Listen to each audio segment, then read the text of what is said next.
We're live. Thank you. Let's just check and make sure that the live stream is good. Live stream is rolling. Thank you. Sergeants, will you begin your recordings? PC recording is up. According to the cloud has begun. Thank you. Backup is rolling. Thank you, sir. Good morning and welcome to today's New York City Council remote hearing on the Committee on Fire and Emergency Management. At this time, will all council staff and panelists please turn on your videos. Thank you. To minimize disruption, please place all electronic devices to vibrate or silent mode. Thank you. If you wish to submit testimony, you may do so at testimony@council.nyc.gov. I repeat, testimony@council.nyc.gov. Chair Borelli, we're ready to begin. Thank you and good morning. We'll gavel in. Forgive the use of this gently used wooden spoon for our gavel today. I want to first acknowledge that we're joined by Council Members Maisel, Council Member, it's all I see as of now. Councilmember Cabrera as well as Chair. And we are joined by Councilmember Cabrera. Thank you both for joining us. Good afternoon. I am Councilmember Joseph Borelli, and I'm Chair of the Committee on Fire and Emergency Management.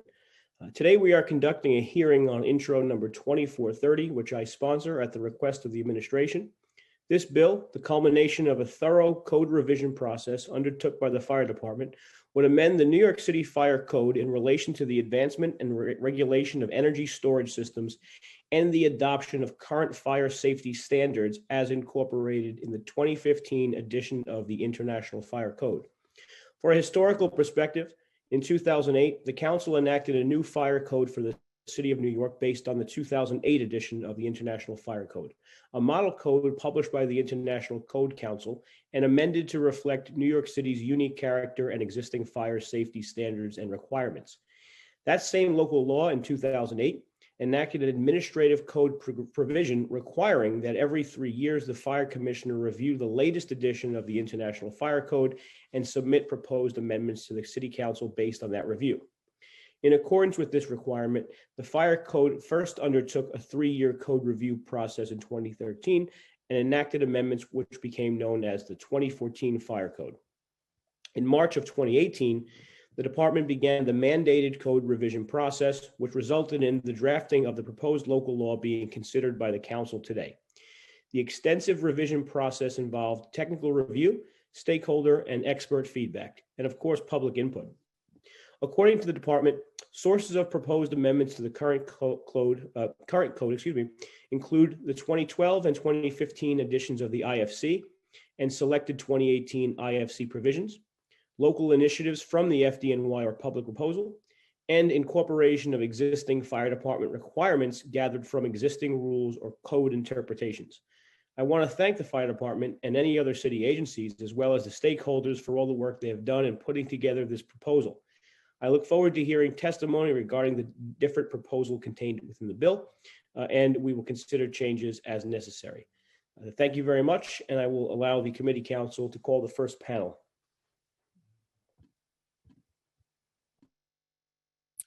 Thank you, Chair Borelli. Good morning. I'm Josh Kingsley, Counsel to the Fire and Emergency Management Committee of the New York City Council. Before we begin testimony, I'll remind everyone that you will be on mute until you're called on to testify, when you will be unmuted by the host. I will be calling on panelists to testify. Please listen for your name to be called. I will be periodically announcing who the next panelist will be. The first panelist to give testimony will be representatives from the New York City Fire Department. Testimony will be provided by Chief Joseph Jardin, Chief of the Fire Prevention Bureau, Julian Basil, who's Fire Code Counsel, Shaji Joseph, who's the Director of Code Development, and Richard Blattis, who is the Assistant Chief for Fire Operations. I will call on you when it's your turn to speak. During the hearing, if council members would like to ask questions of the administration or of a specific panelist, please use the Zoom raise hand function and I will call on you in order. As a reminder, all hearing participants should submit written testimony to testimony@council.nyc.gov. I will now call on representatives of the administration to testify. Before we begin, I will administer the oath. I will call on each of you individually for a response. Please raise your right hand. Do you affirm to tell the truth, the whole truth, and nothing but the truth before these committees and to respond honestly to council member questions? Chief Jordan, Yes, Mr. Basil, I do. Mr. Joseph, I do. and Assistant Chief Blattis. I do. Thank you. You all may begin. Well, I should start here. Good morning, Chair Borelli and all council members present. My name is Joseph Jordan. I am the Chief of Fire Prevention at the New York City Fire Department. I am joined today by Assistant Chief Richard Blattis of the Bureau of Fire Operations, by FDNY's Code Counsel Julian Basil, and by FDNY's Director of Code Development Shaji Joseph. Thank you for the opportunity to come before the committee today to discuss one of the most important tools that we have to protect the lives of New Yorkers and their property, the New York City Fire Code. From the standpoint of fire safety, the last 20 years have been the safest in the city's history. After decades of experience, well over 100 fire deaths a year, in some years 200 to 300 civilians have died in fires. New York City has experienced fewer than 90 civilian deaths annually since 2006. A critical part of this improvement has been the adoption of strong fire and building codes that mandate a safer built environment. The New York City Fire Code regulates the manufacturing, storage, handling, use, sale, and transportation of hazardous and combustible materials. It also addresses the operation and maintenance of fire extinguishing systems, fire alarm systems, and other fire prevention and mitigation devices. The code further mandates emergency preparedness and planning in all types of buildings and occupancies. The code is updated periodically in recognition of new and emerging hazards and evolving risk reduction alternatives, and to implement innovative code solutions. The cyclical code development process promotes transparency and clarity for the benefit of building owners, businesses, and design professionals who are obligated to abide by it. Introduction 2430 represents the culmination of a 3-year process to incorporate updates that will enhance the safety of all New Yorkers, including the first responders who must operate in buildings and locations positively impacted by the code. The 2021 Fire Code incorporates amendments that are the result of a comprehensive revision process conducted by the department and a wide variety of partners and external stakeholders. The process, facilitated by the department's subject matter experts, involved working together with representatives of the Department of Buildings, the City Council, and members of industry, professional, trade, and union organizations to form 4 technical committees, a managing committee, and an advisory committee. These groups considered potential amendments sourced from the 2012, 2015, and 2018 editions of the International Fire Code, as well as local initiatives resulting from lessons learned since the enactment of the 2014 Fire Code. The process also included ample opportunity for extensive review and comment by the general public, including a number of formal sessions and many informal and ad hoc conversations with affected stakeholders. Following the receipt of public comments submitted via web portal in May of 2021, the department held a public forum in June of 2021. Considerable feedback was received, and the legislation reflects the benefit of those stakeholder interactions. The code will become more user-friendly to many users.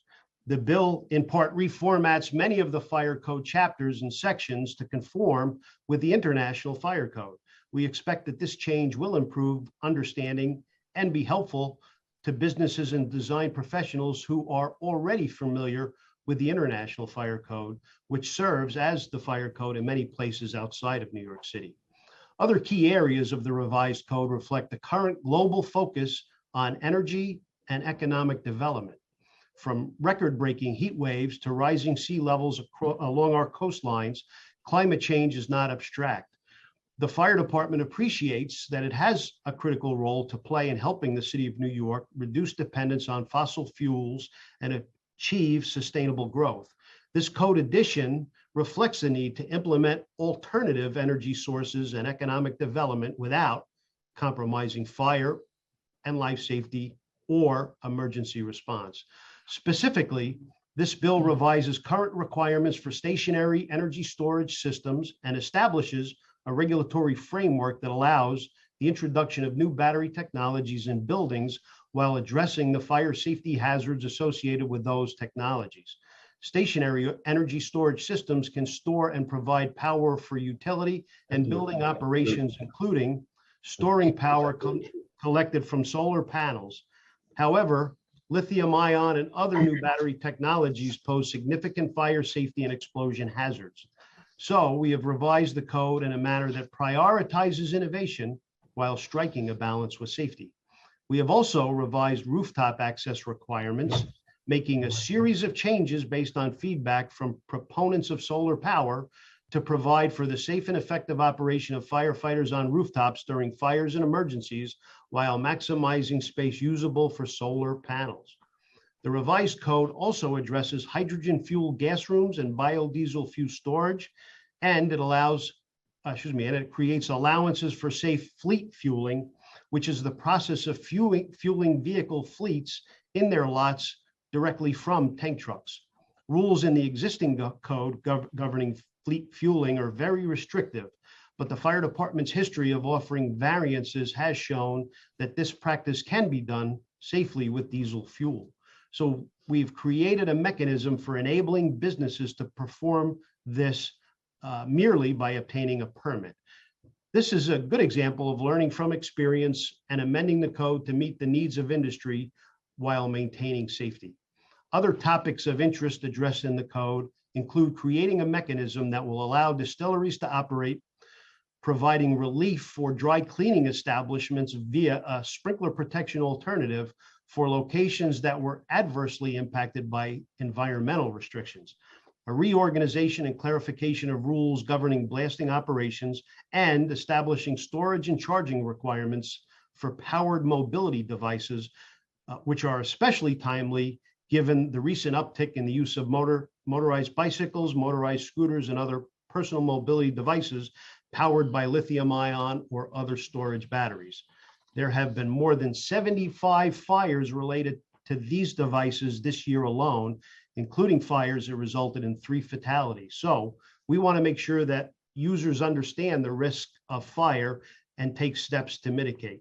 So in conclusion, the fire department could not have achieved the completion of this code revision alone. The proposed bill is a result of a lot of hard work on the part of the fire department subject matter experts, along with participation of our partners and colleagues at the Department of Buildings, the Law Department, City Council members and staff, environmental advocates, distillers, design and engineering professionals, and representatives from building management, utilities, real estate unions, City University of New York, fire and life safety directors, and hospital organizations.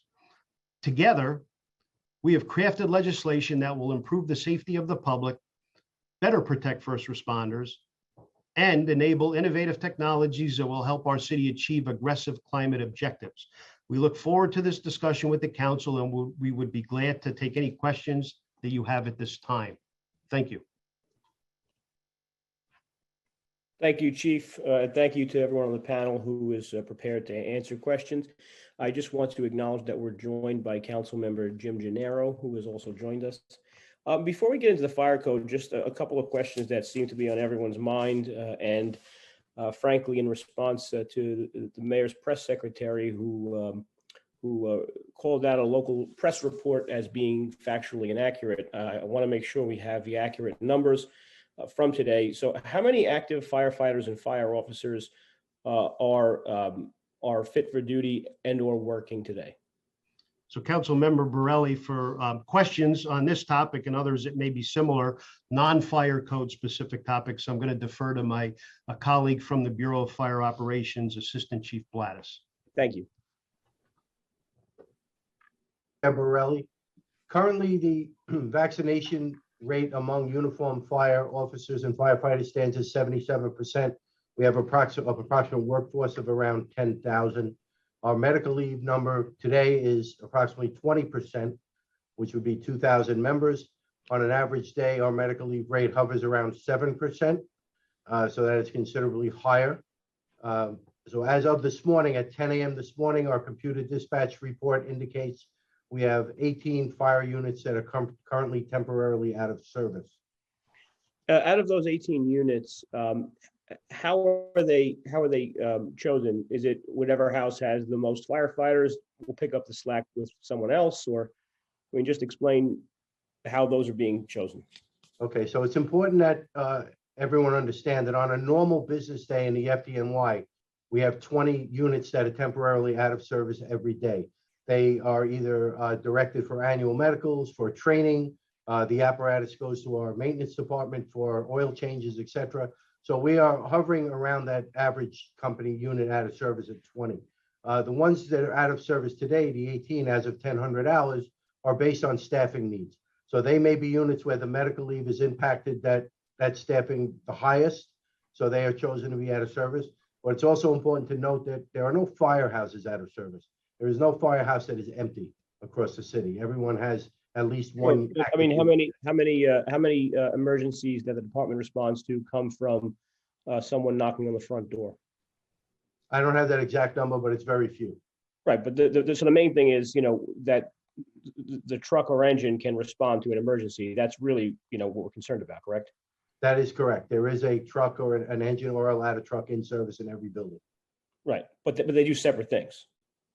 Correct. They do separate things. They have separate tasks on the fire ground. So how many apparatus are out of service today for maintenance, training, et cetera, the reasons you listed earlier? Zero. Those programs have all been placed in abeyance. They're suspended. So until we can get the staffing level up, in theory, we won't be doing any maintenance, oil change, trainings, stuff like that. That's correct. Okay. Is that a problem? It is not a problem. Our probation, it's also important to note our probationary firefighter school is still up and running. So the 300 plus we just hired 2 weeks ago are actively in class. That program was not suspended. But 300 is still 1,700 away from 2,000. No, I'm sorry. The 300 is not part of the 2,000. But that's what I'm saying. So we'll get 300, but that's still 1,700 away from the 2,000 number. So you're saying We I'm lost sorry, 2,000, you're and trying now to we have- replace the 2,000? Right. Yeah, that correct. Okay. How many EMTs and EMT officers are on medical leave? I do not have those numbers. I don't oversee EMS Okay. operations. Do we know how many ambulance tours were short? I do not, but I can tell you that 88% of the EMS uniformed workforce is vaccinated. Okay. So just as a procedural thing, actually, how many dispatchers? Do we know if the dispatchers are vaccinated and working? I do not know that. Okay. If a firefighter or EMT or someone chooses to get vaccinated, how quickly can they be restored to their company?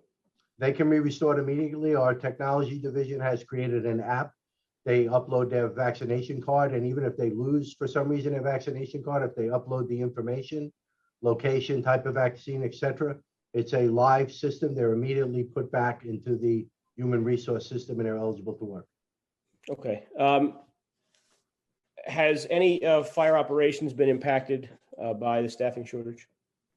They have not. Okay. All right. I'm going to move back on to the fire code portion of our hearing.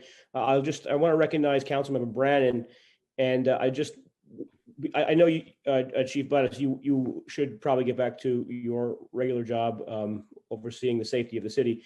So I'll just open it up very quickly to council member questions, specifically if anyone has one on the vaccine mandate and medical leave situation. If anybody wants to raise their hand. If not, we'll move on to the fire code. Councilmember Cabrera, I'll recognize you. So Starting time. my question is going to be for Chief Jordan. It is related to the vaccine. Will he still be around? I don't want to break your flow. Yes. Okay. So I'm just curious, and then I have another question regarding to the code later on after you, Chair. I'm just curious, Chief, in terms of those within your unit in fire prevention, how many do we have out as a result of the vaccine? The vaccine mandate this morning, when I previewed the list that we have of pending leave without pay. So those that might be affected such that they would, they did not get vaccinated. It was fewer than 10. And we think that among, and I think it was 9, if I remember correctly, we suspect that a couple may have been vaccinated, but just had a challenge uploading that information. So fewer than 10 in the entire Bureau, which is normally at full strength, 650 folks. Okay, thank you so much. I'll come back, Chair, for the questions related to the code whenever you're ready. Thank you. Okay, and before you leave, Chief Blattis, I just did some quick math. So 18 fire companies are closed. That's about 100 firefighters, but there's 2,000 that are not available. So how many companies, and I recognize that they're not all working at once, but how many companies are riding short-staffed? None are riding short-staffed at this time. None, okay. And that would never happen because it's against the contract? Well, we have mandatory staffing levels as per the contract. We also have to recognize that we hired approximately 500 firefighters on overtime today to fill the shortages. So out of the 2,000, they're not all scheduled to report for duty today. Probably 25% are scheduled to report for duty. So if you break that up, that's how we maintain our staffing levels. And how many tours could a firefighter or a fire officer work in a row? Can they do a 24-hour tour and then continue to work? They can work a 24-hour tour plus 6 hours. Okay. That is in their contract. Are you in fallback, and what does that mean? We are in fallback step 3. What that does, it reduces response to non-structural alarms such as gas leaks, manhole fires, things in that category. For structural fires, instead of sending 3 and 2, 3 engines, 2 ladders, and a chief, we send 3 engines, 1 ladder, and a chief. And upon verification of a second source, a second phone call, a different way the dispatcher is notified, it immediately increases to the 3 engines, 2 ladders, and 1 chief. What would normally call a change in operations to fallback step 3? Unit availability. Okay. So in normal circumstances, in the before times, there would be potentially a large fire in one part of the city, and then you would go into this mode to address all other fires in the rest of the city? It doesn't necessarily address the fires. What fallback does is it gives the system an opportunity to reset. So the New York City Fire Department has a fairly robust computerized relocation system where we can distribute our resources equally across the 5 boroughs. So in the interim, while an engine may be traveling, let's say from the North Bronx to the middle or the south end of the Bronx, we will go into the fallback to give the system that short opportunity it needs to reset. Okay. All right. Thank you very much, Chief. We will move on exclusively with the fire code portion of our hearing now. Thank you. Thank you. So Chief Jordan and Julian and everyone else, let's just go with the other stuff.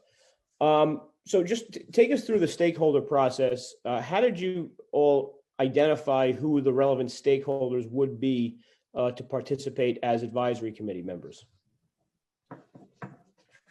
So Chair Borelli, this process endeavored to be as open and transparent as possible, engaging all interested and potentially affected parties, businesses, parts of industry, and so forth. So for process questions, I'm going to, and very technical code questions, you're going to see me defer to our code counsel, Julian Basil. So I'm going to start by doing that with this. He can explain how we got to the point we're at with engaging stakeholders in the process.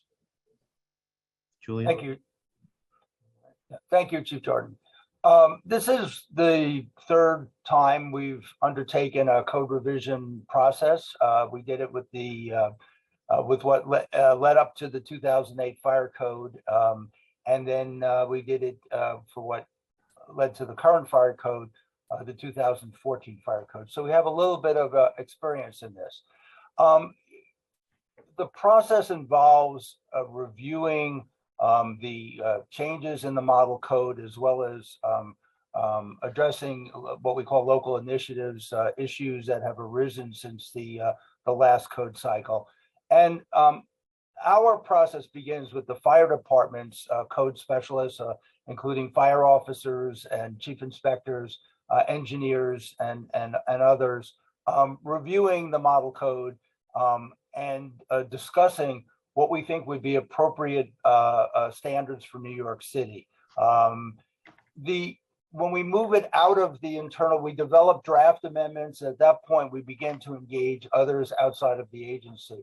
And of course, we begin with our partners, the City Council and the New York City Department of Buildings. And we brief them and explain to them what we're trying to do and have a discussion about that. In terms of the initial external engagement, we have what we call an advisory committee of stakeholders, which I guess is probably the focus of your question. And the people that we turn to, or I should say not the people, the organizations that we turn to are the trade associations and union organizations and professional organizations who do business with the fire department on an ongoing basis. They're the ones who are knowledgeable about the fire code, who have an interest in developing the fire code, who are knowledgeable about the model code or other national standards, who are, have a lot of technical expertise, and also are committed to this process of having a substantive conversation and giving us input on what we're proposing as code changes. That's not to say that we're not interested in the opinions of the general public, but it's very hard to manage a code revision process with an unlimited number of participants. So we begin with our advisory committee. We have detailed presentations. We invite written comments, and we respond to everything in writing, and we have discussions. At the same time, if there are certain industries that we need to bring in because of new or requirements in the fire code that we have, that would involve an industry that's not previously been involved, which in this case was distilleries, we separately reached out and had detailed discussions with those industry representatives.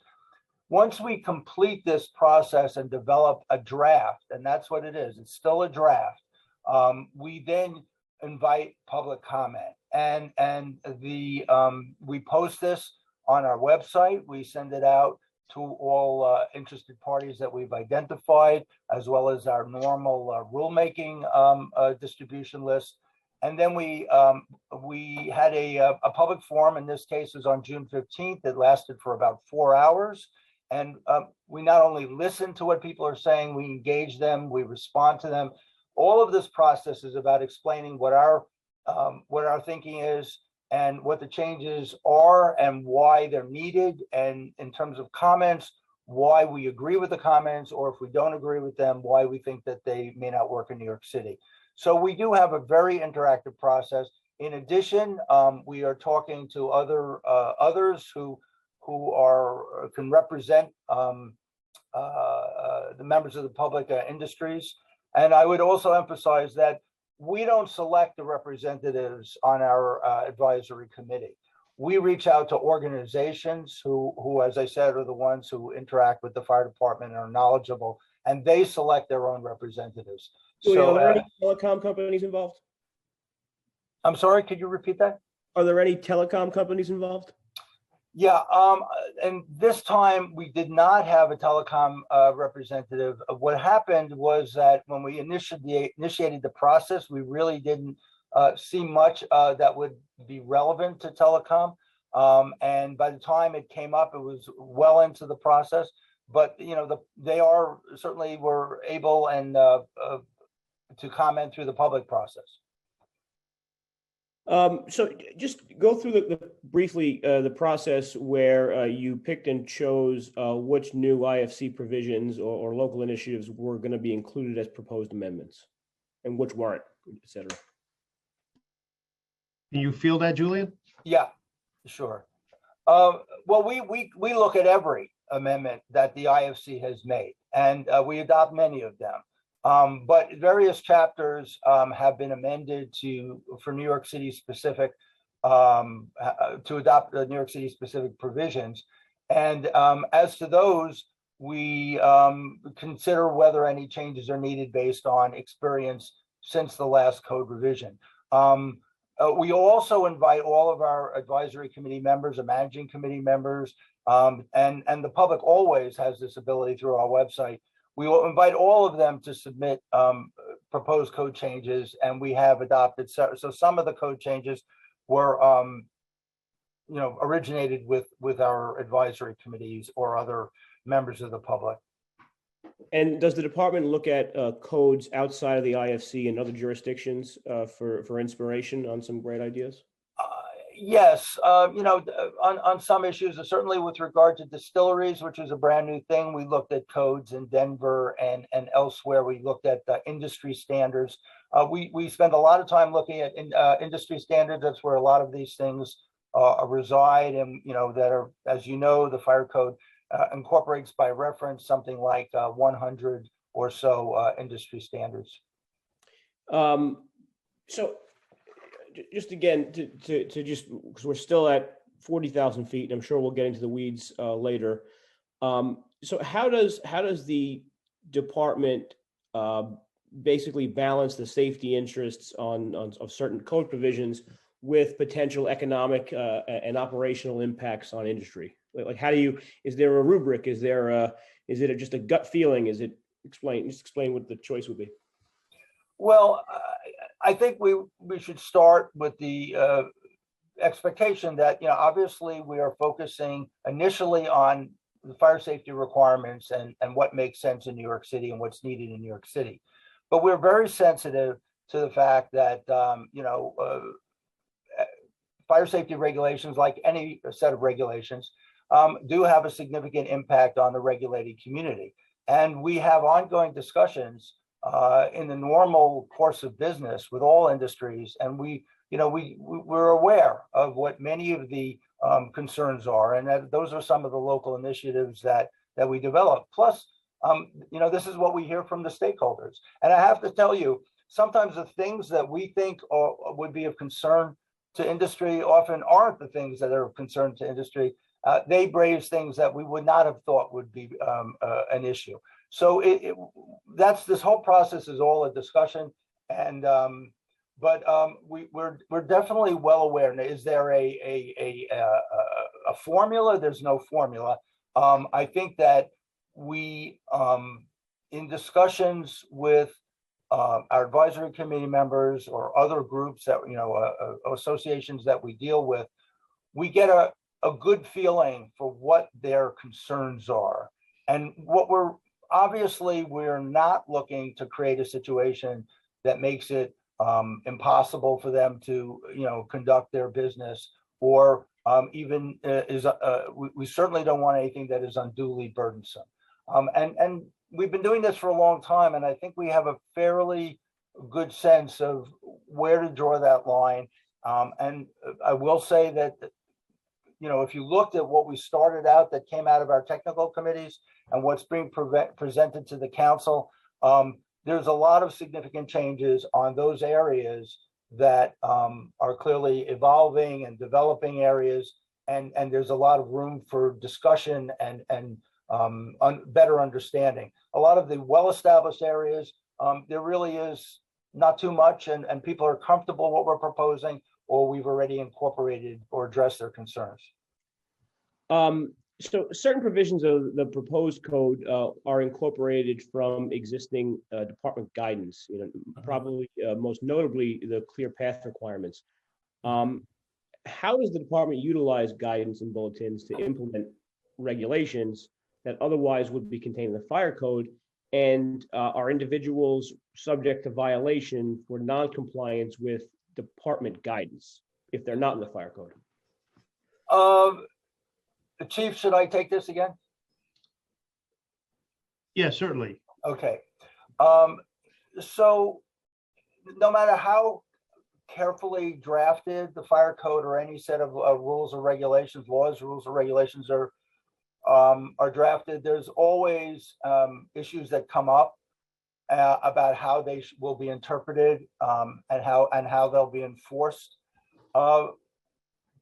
We have an ongoing relationship, certainly in the rooftop area.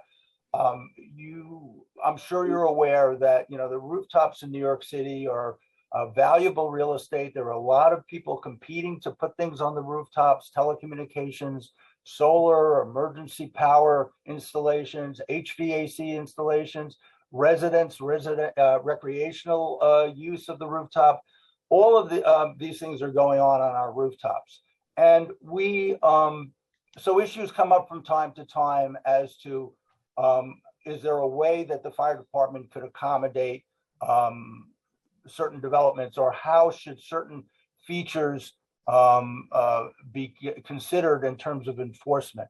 So with the clear path requirement, and I think this is probably the one you were referring to and the one that most clearly illustrates this, the solar industry likes to lay out their solar panels and arrays, fairly in rows, and the requirement that there be no obstructions in the clear path created some issues for them on smaller buildings, brownstone-sized buildings, and because there could be a skylight here or a bulkhead there, an exhaust pipe here, or a scuttle there, and it made it difficult. And since these are all building features that we would want our clear path to provide access to, we worked out, working in consultation with CUNY, which is the city's solar coordinator, and which interfaces with the solar industry on many levels. We ended up coming up with a policy, and we put out as guidance the fact that these permanent building features could encroach to some degree into the clear path to facilitate the installation of solar panels. And we incorporated that into an FAQ, which is fire code guide posted on our website.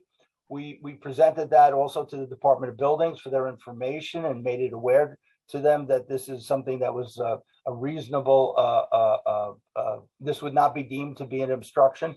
And that has been the practice for some time. In this code revision, in response to public comment, we actually agreed to incorporate that guidance and bring it right into the code as a specific code provision. So sort of shows how this process works even when we're not doing the fire code itself, but our enforcement and interpretation process ends up feeding into code revision. All right, so let's stay with rooftop access and solar installations. How do New York City rooftop access regulations align with the IFC? How do they align with other jurisdictions? And just, what are the biggest differences between us and those two essentially areas of code? And what justifies the divergence for New York City? So let me just start, Chair Borelli, and then I'll turn it over to Julian. But I think we'll find that there might be a supposition that our code would be more strict than other localities, other jurisdictions, which I don't know that that's true. But let me just kind of overview why it's important for us to establish clear access lanes and an ability from a fire department operational perspective to rapidly access rooftops and maintain ample space to conduct efficient and safe operations when there. So we have a position in the ladder truck referred to as the roof firefighter position, and the role of that firefighter is to rapidly access the roof, because we know through experience in many building types, the upper floors are quickly contaminated, regardless of where the fire is in the building, by smoke and heat, and the occupants, those on those floors, are in a perilous circumstance. And what needs to be done right away is ventilation, what we call vertical ventilation, typically by opening a bulkhead door, a roof bulkhead door, or removing a scuttle cover or a skylight. And nothing shall deter that individual, even if that roof firefighter sees a person at a window, perhaps, right? The role of that firefighter is to get to the roof, rapidly. So we want to reduce impediments or anything that would prolong the opportunity for that firefighter, that first arriving firefighter, to get to that position, because that's going to be better for everybody, right? Not only that person who we know is in trouble, but others that we don't see, as well as facilitate the ability of our firefighting forces inside to gain entry to conduct search and firefighting operations. So so that's a concern over impediment, right? And I saw you posted a video to Twitter showing a building fire somewhere in the city, and it kind of highlighted how inherently dangerous our operations are in general, but especially for that roof firefighter.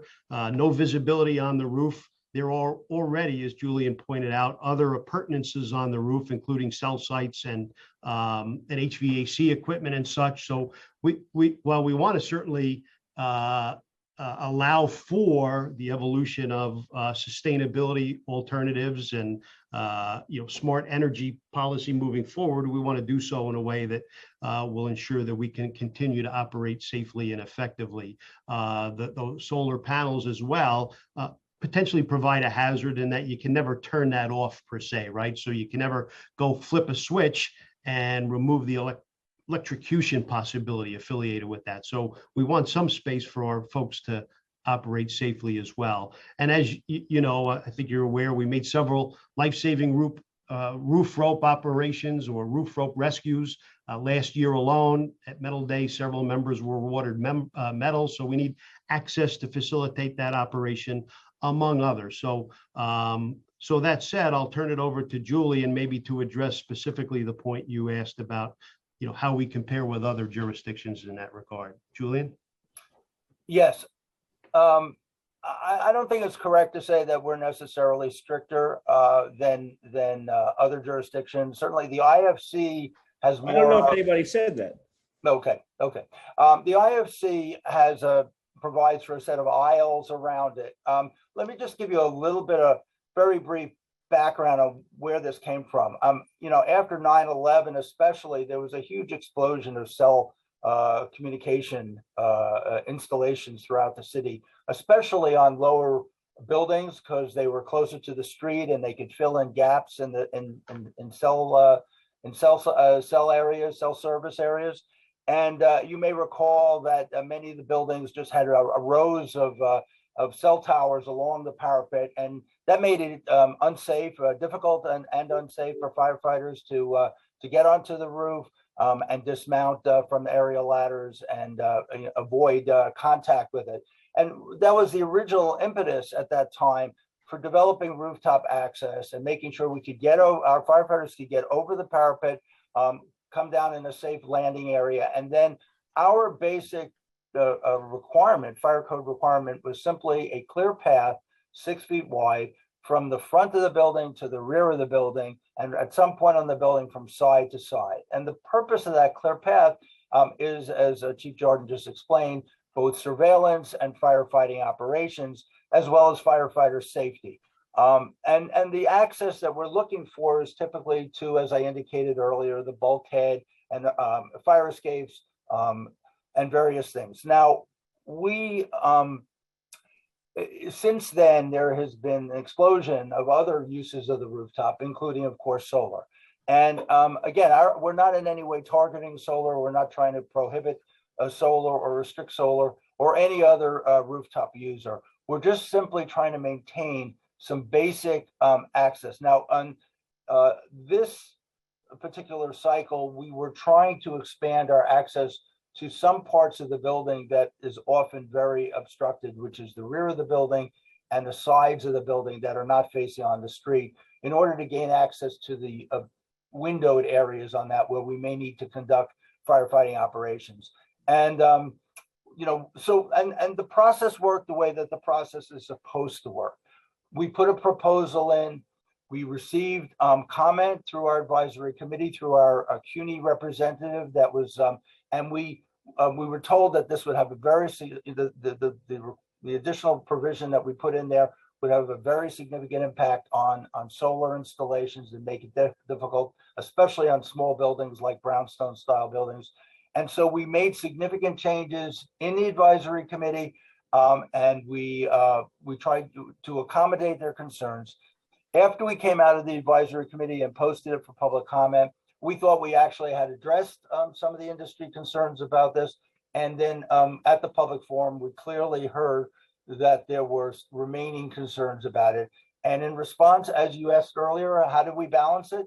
We said, well, it looks like, although we would like to expand some of our access this time around on existing buildings, we decided to forego that in light of the urgent need and the important local law and public policy objectives of expanding solar. So we backed off on existing buildings, and we instead limited the provision only to newly constructed buildings. But then just to clarify, for an existing building that is constructed today, I'm sorry, a new building that's constructed today, does that fall under the existing building 6 months from now?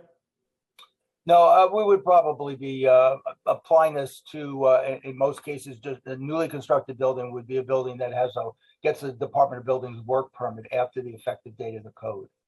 So it wouldn't, if they have a work permit now. Any change or alteration would have to then follow this. Well, yeah, it depends on what kind of alteration you're talking about. I mean, this came up about various kinds of alterations to existing buildings. And, there are so many different kinds of alterations. In some cases, you'd have to remove all the solar panels anyway to make the alteration, and others you wouldn't. So it's a little hard to say. Right. So I guess my question is, if the building's constructed in 2022, it's a new construction. But if they apply in 2024 for permits to install solar panels on the roof, which I guess set of rules are they going to follow? So you're saying it's not a newly constructed building, you're saying a new installation in the future. A new installation in the future on a building that's constructed past the point of our adoption of these rules. I think we would treat that as a. Correct me if I'm wrong, but few buildings are installed with solar on their initial construction. I would say the majority of them are done after the fact. Yeah, well, I think we would say that with newly constructed buildings, the designers are much more aware of potential rooftop uses now. And, it would be surprising if they weren't anticipating where they might put solar panels or other kinds of installations on the rooftop. So they would, they presumably are taking into considerations. And in our discussion with real estate interests, that's our understanding, that they're considering these things in any new development. The question you raise, I'm not sure of the answer at this moment. I think I'd have to consider it and look back at how we drafted the code and see how it would apply. Can you give us just a layman's interpretation of the top line changes to rooftop access requirements from the existing to proposed? Chief, should I take that? Please do. Yeah.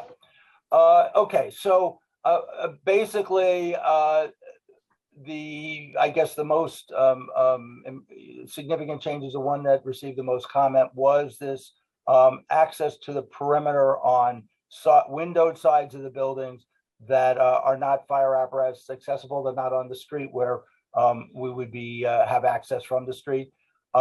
We will require that on existing buildings, newly constructed buildings of 100 feet or less, we would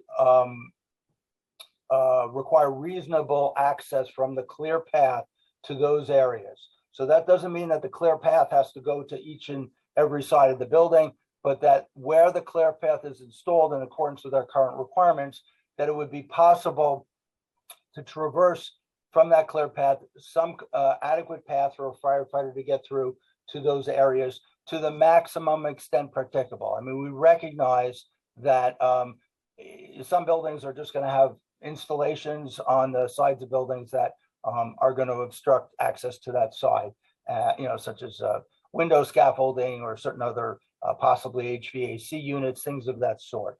That is one thing. Another thing is on a new requirement on buildings more than 100 feet high. We would want a clear path to the sides of the buildings. These are now taller buildings, which typically have larger footprints. And can be designed to provide adequate access to those sides. Another issue that was significant that came up in the for public comment was the need for adequate parapet railings to support firefighters dismounting from aerial ladders.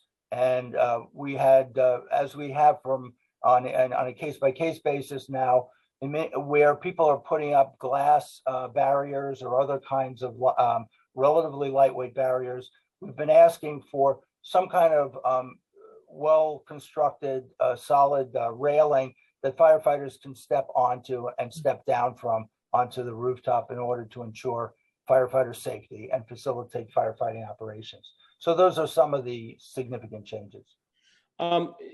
Does the proposed fire code treat encroachments by solar panels differently than other building features, HVAC, pipes, skylights, those sort of things?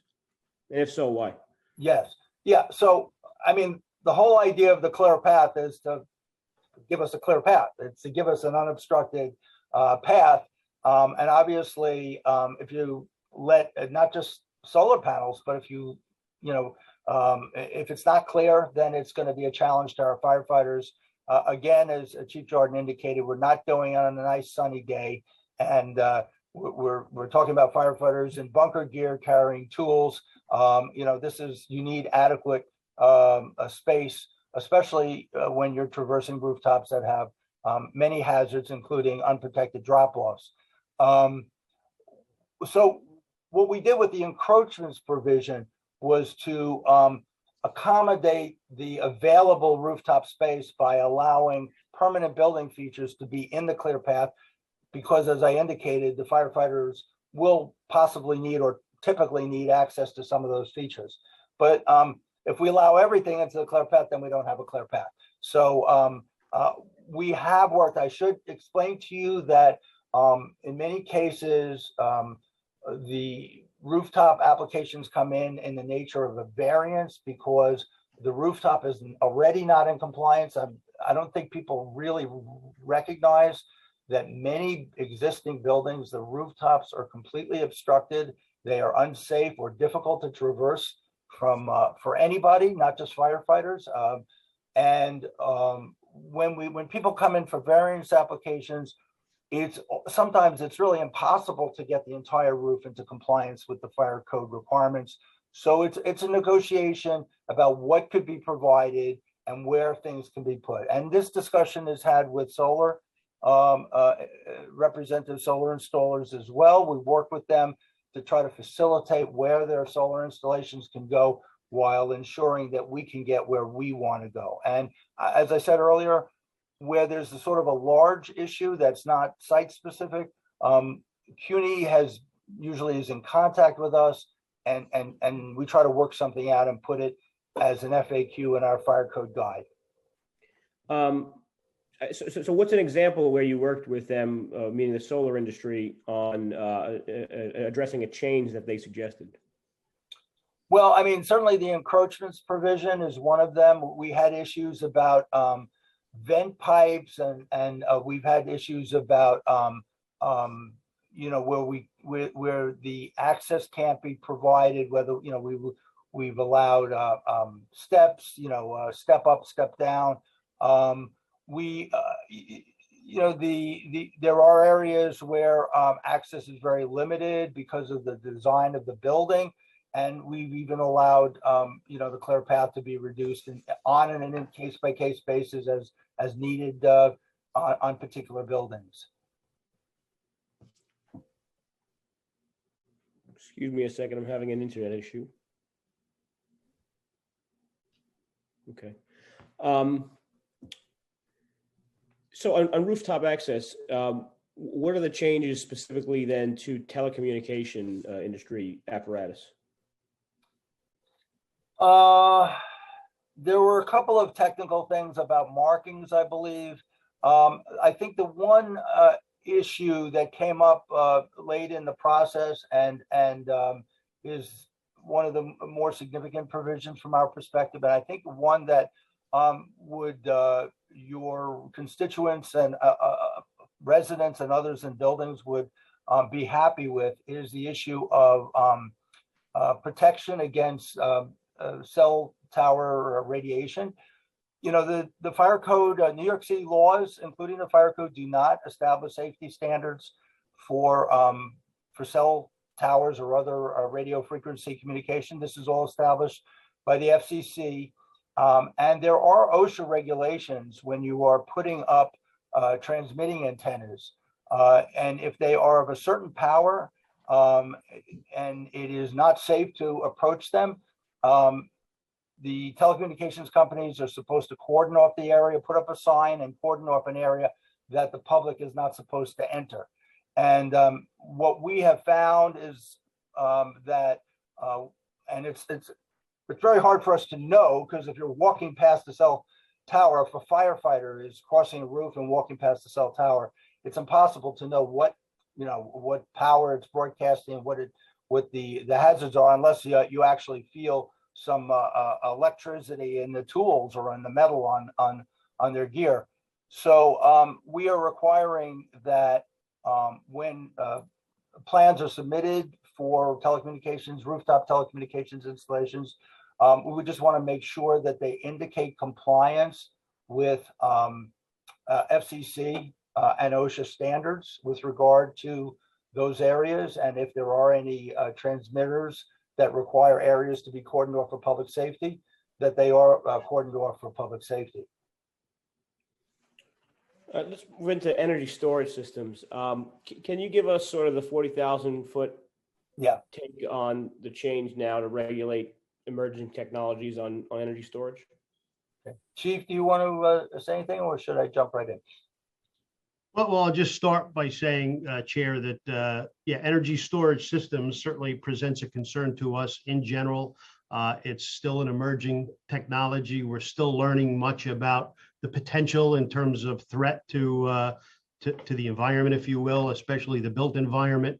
There have been a number of incidents worldwide involving energy storage systems and large-scale energy storage systems, including one just a couple of years ago in Surprise, Arizona, that injured a couple of firefighters very seriously, as well as injured a couple of others. So as this technology emerges and finds its way, into more mainstream usage, we simply want to ensure that it's done in a safe manner. And I think we've been at the fore, if you will, at the front of leading a look into this. And in fact, we conducted, or we facilitated an industry gathering a couple of years ago, even before that incident in Arizona that I referred to, on this topic and other sustainability topics, to bring in stakeholders from the fire service as well as affected industries to contemplate, right, what the hazard was, where it's going, need for further research. So I'll just say that I think we're dealing with this responsibly. The code changes that you'll see reflect that notion.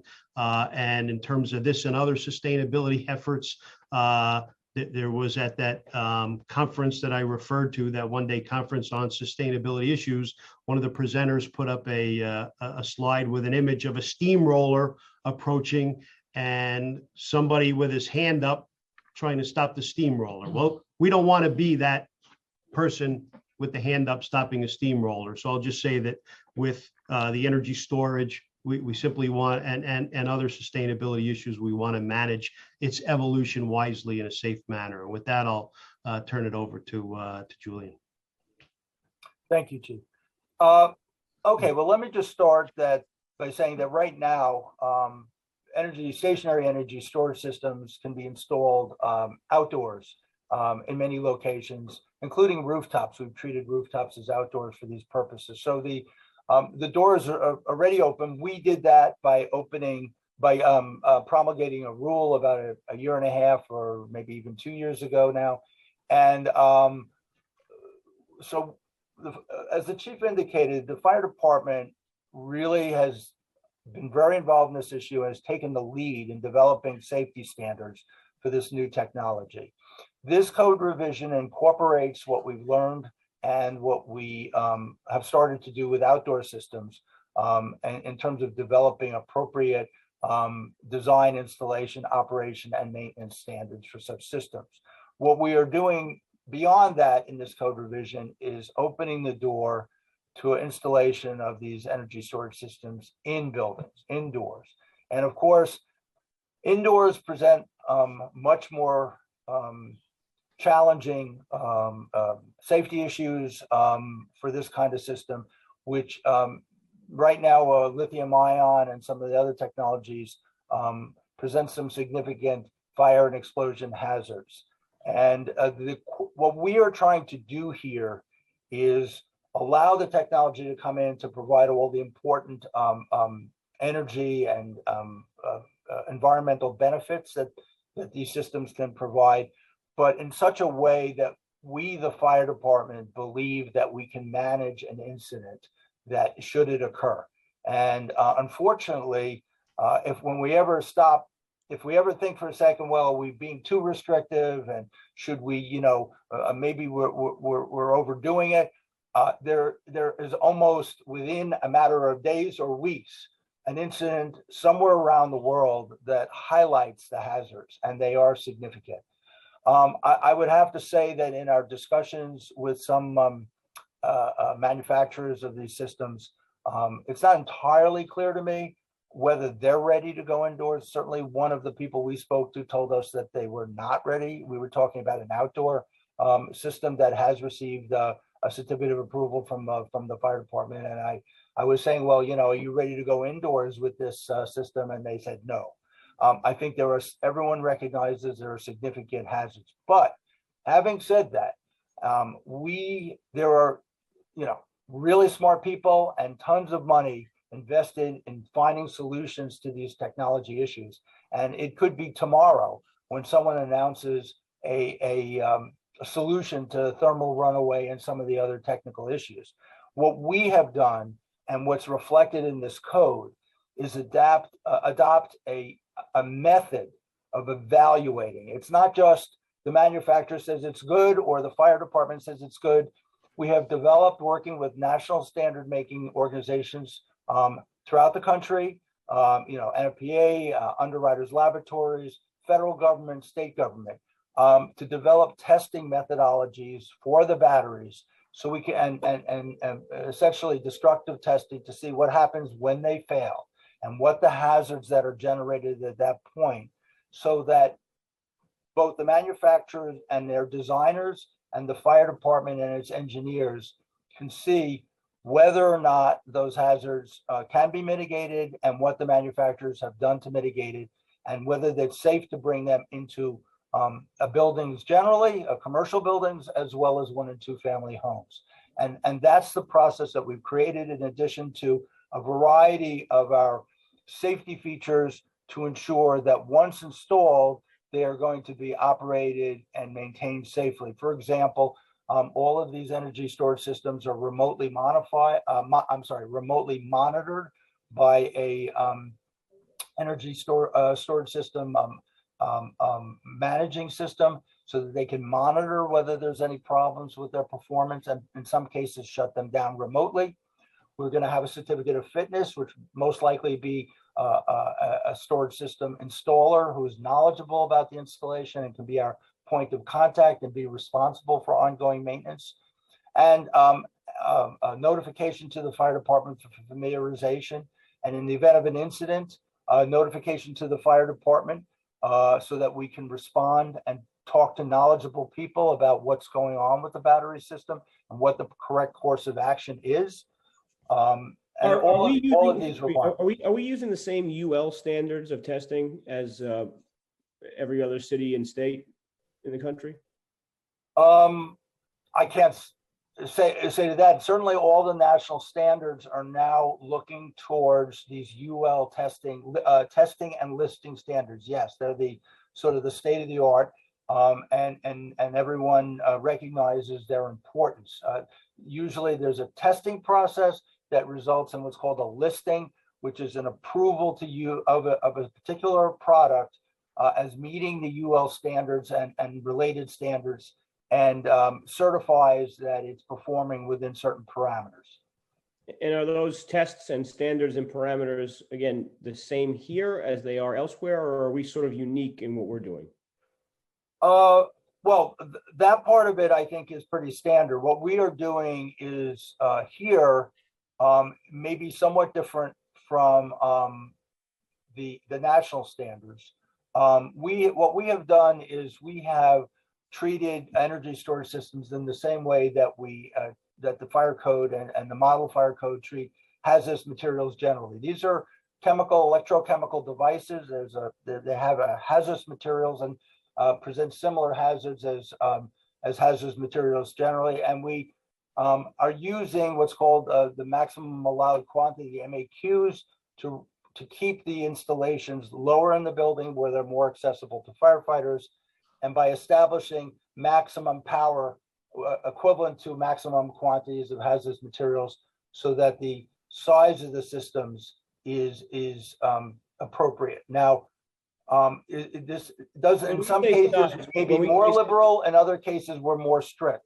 But the bottom line is that, as I said a moment ago, what we want to feel comfortable is we're opening the door to these systems, but we want to be comfortable that we've created a framework that will be able to manage any incident that will occur. And that starts with a well-constructed room that we're working with the building department in developing battery room construction, a robust sprinkler system, a gas detection. Are there any available systems today, battery systems, that are able to be installed in a building the day we promulgate these rules? Possibly. I don't think that. So I mean, just to be manufacturers clear, have not come to we're promulgating. Wait, so we're promulgating rules that we're not even sure a battery system could comply with? No. I mean, there are battery products out there. It depends on what they're being used for and where they're going to put them. The manufacturers will come in and submit their product and show what their performance standards are, and then they will indicate whether or not what kind of uses they intend to use them and where they intend to put them. We're opening the door for them to come in and present this to us. And I think at this point in time, basically there's no mechanism to bring these in except on a case-by-case basis, and then we would be applying these national standards. We're creating a framework. All manufacturers and installers, as much as they may have reservations about government regulation, they all want a framework that tells them, here's what you need to comply with, so they know where to go. They know what they need to do and where to go. And that enables them to design systems that can be brought into buildings. So the regulatory framework is very critical in an early development in an industry that's in early stages of development. And I think we actually have not, other than in some limited settings, we've, I think, received more support than criticism about what we've done here, because I think there's a recognition. Certainly building owners are very aware that although there's a tremendous benefit to be gained from these systems, at this stage in their development, there's still some significant hazards, and they're not necessarily rushing to put these in willy-nilly. No, and I certainly agree with you that overall the adaptation of batteries for buildings is going to be one of the greenest things the city has done as a policy in maybe a decade. So, I mean, is there a different set of standards for different battery systems or battery types? Basically lithium ion versus lead versus nickel, et cetera? So all different types of battery systems present different hazards.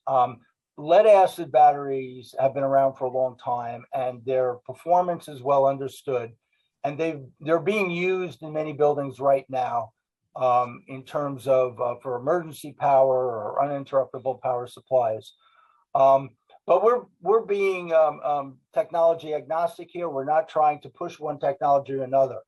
However, in those buildings where battery systems may be needed, we and that are not necessarily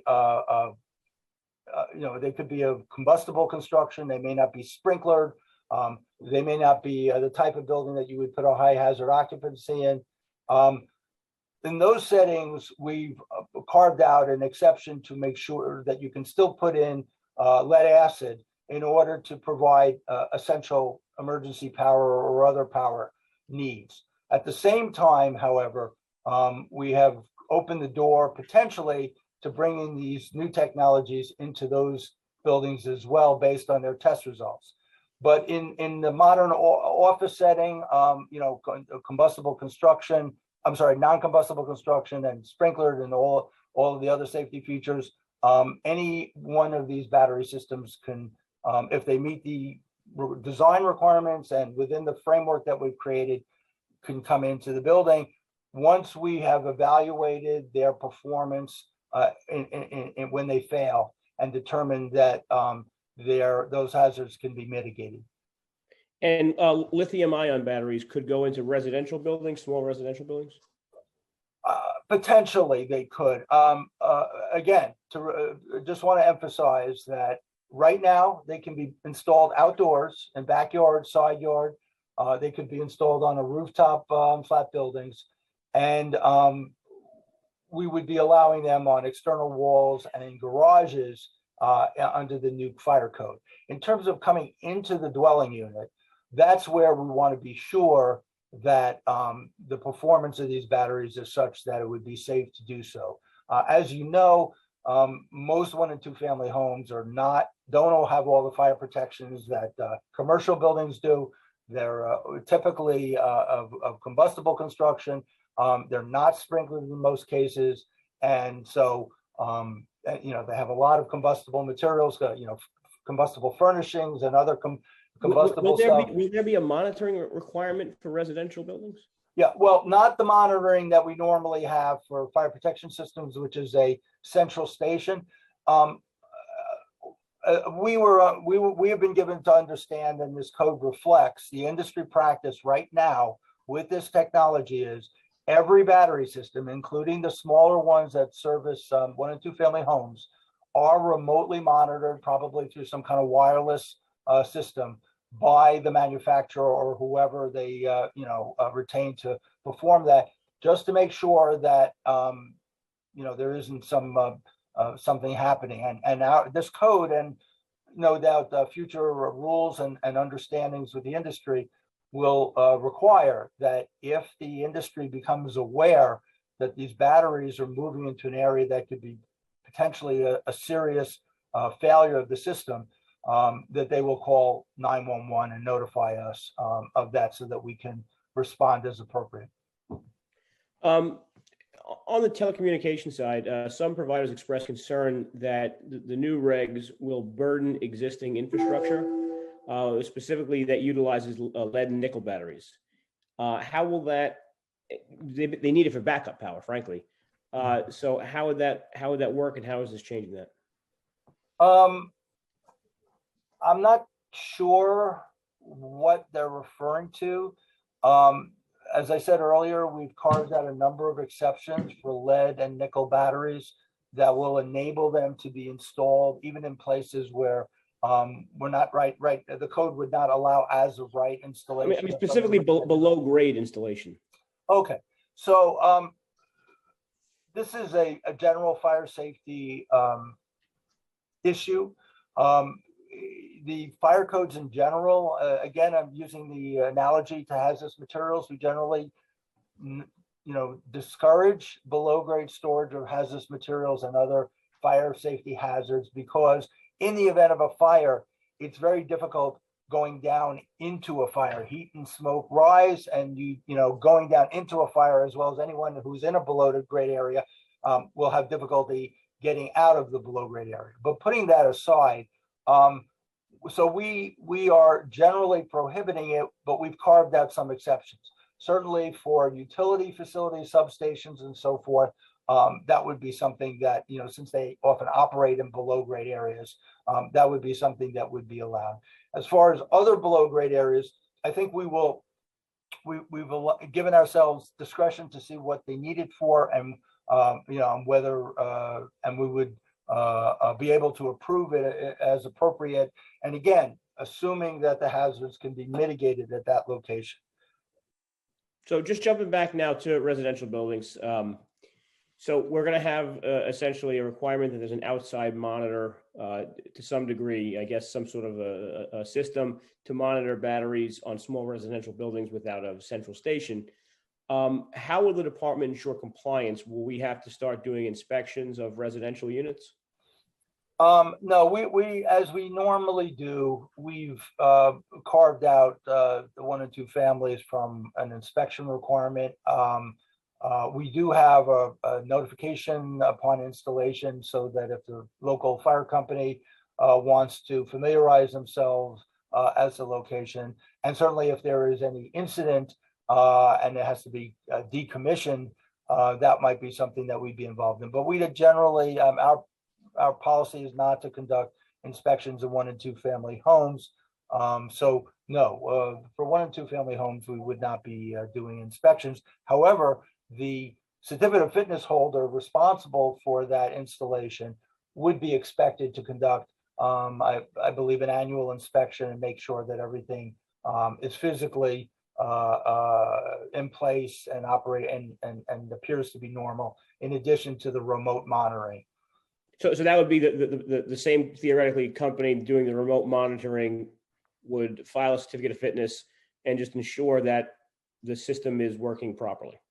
You know, this is an evolving industry, and we haven't gotten involved in parsing out who's going to do what. Essentially, what the code says is the owner of the building, in some cases, probably not in the 1 or 2 family home, the manufacturer that's selling the product and the installer that's installing the product sort of have to develop an appropriate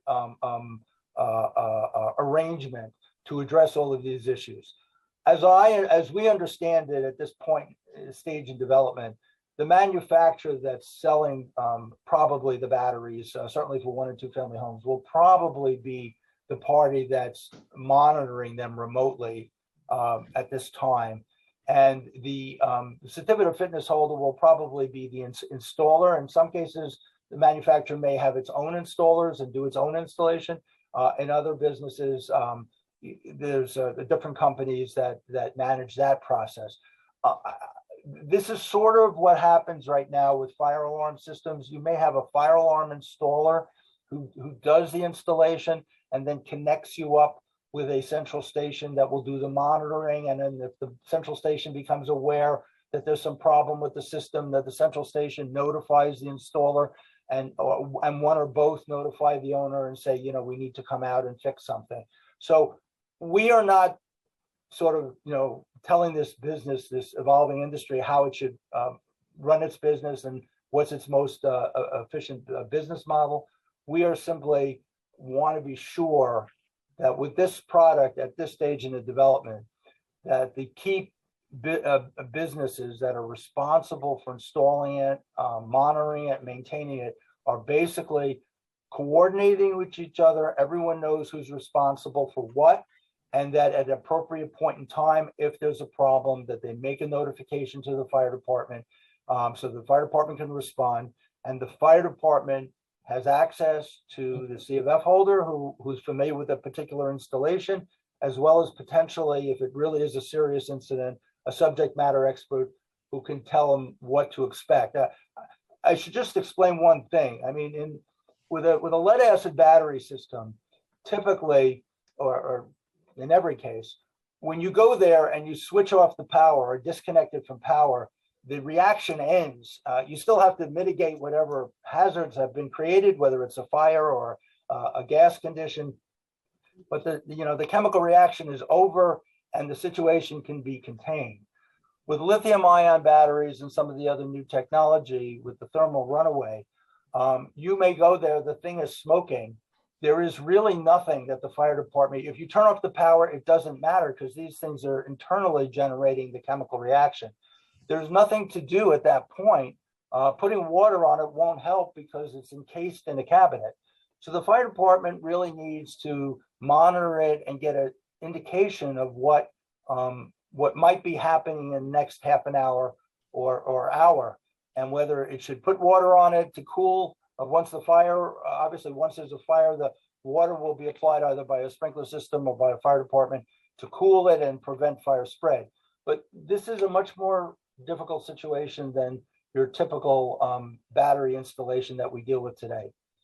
So what's the justification then for permitting below grade indoor installation of energy systems in R3 zoning, but not other ones? Well, again, basement below grade areas in 1 and 2 family homes are often very inaccessible.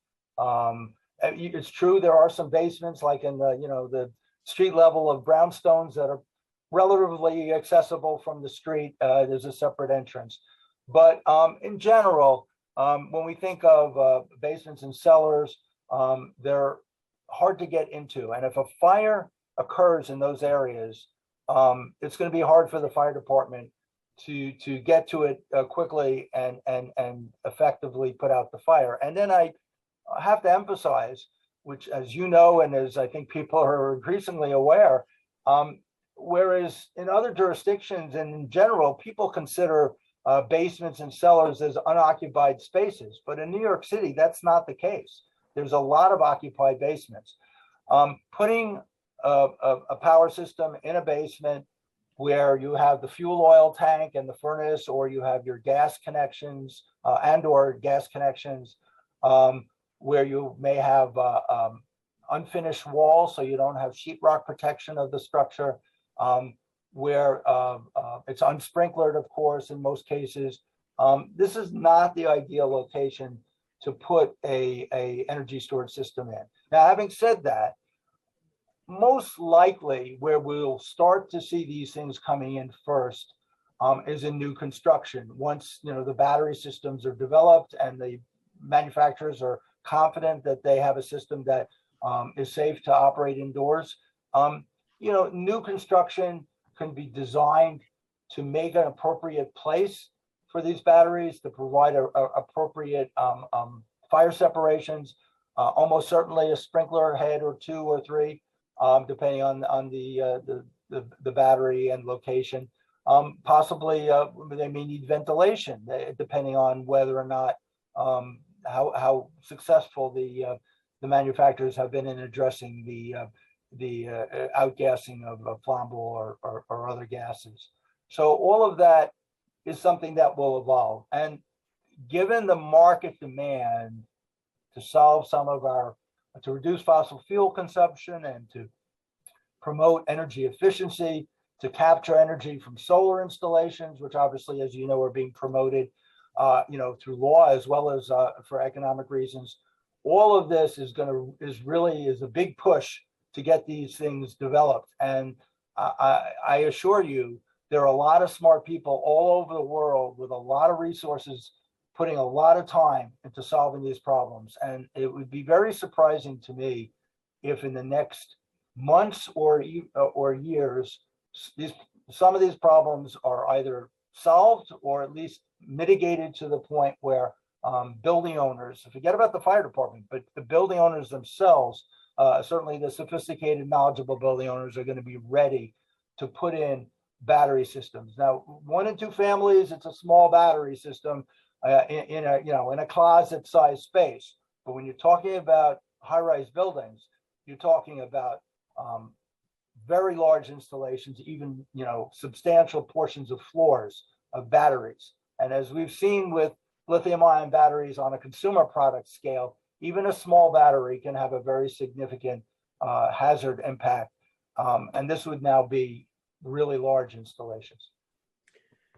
All right, let's move on to distilleries. Sure. So can you give us a general idea of what, if any, the current regulations for distilleries are in New York City?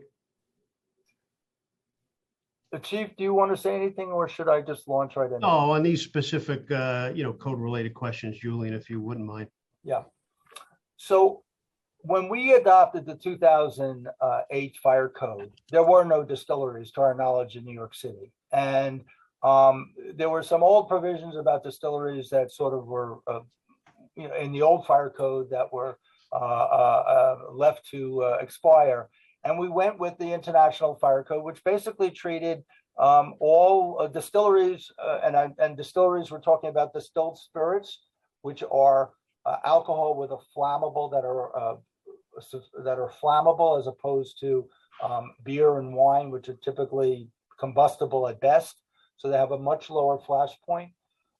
We treated them like any other flammable liquid, which for all practical purposes, if you were following the fire code to the letter, you really couldn't construct a distillery in New York City. It just, the restrictions were so limiting that distilleries couldn't open.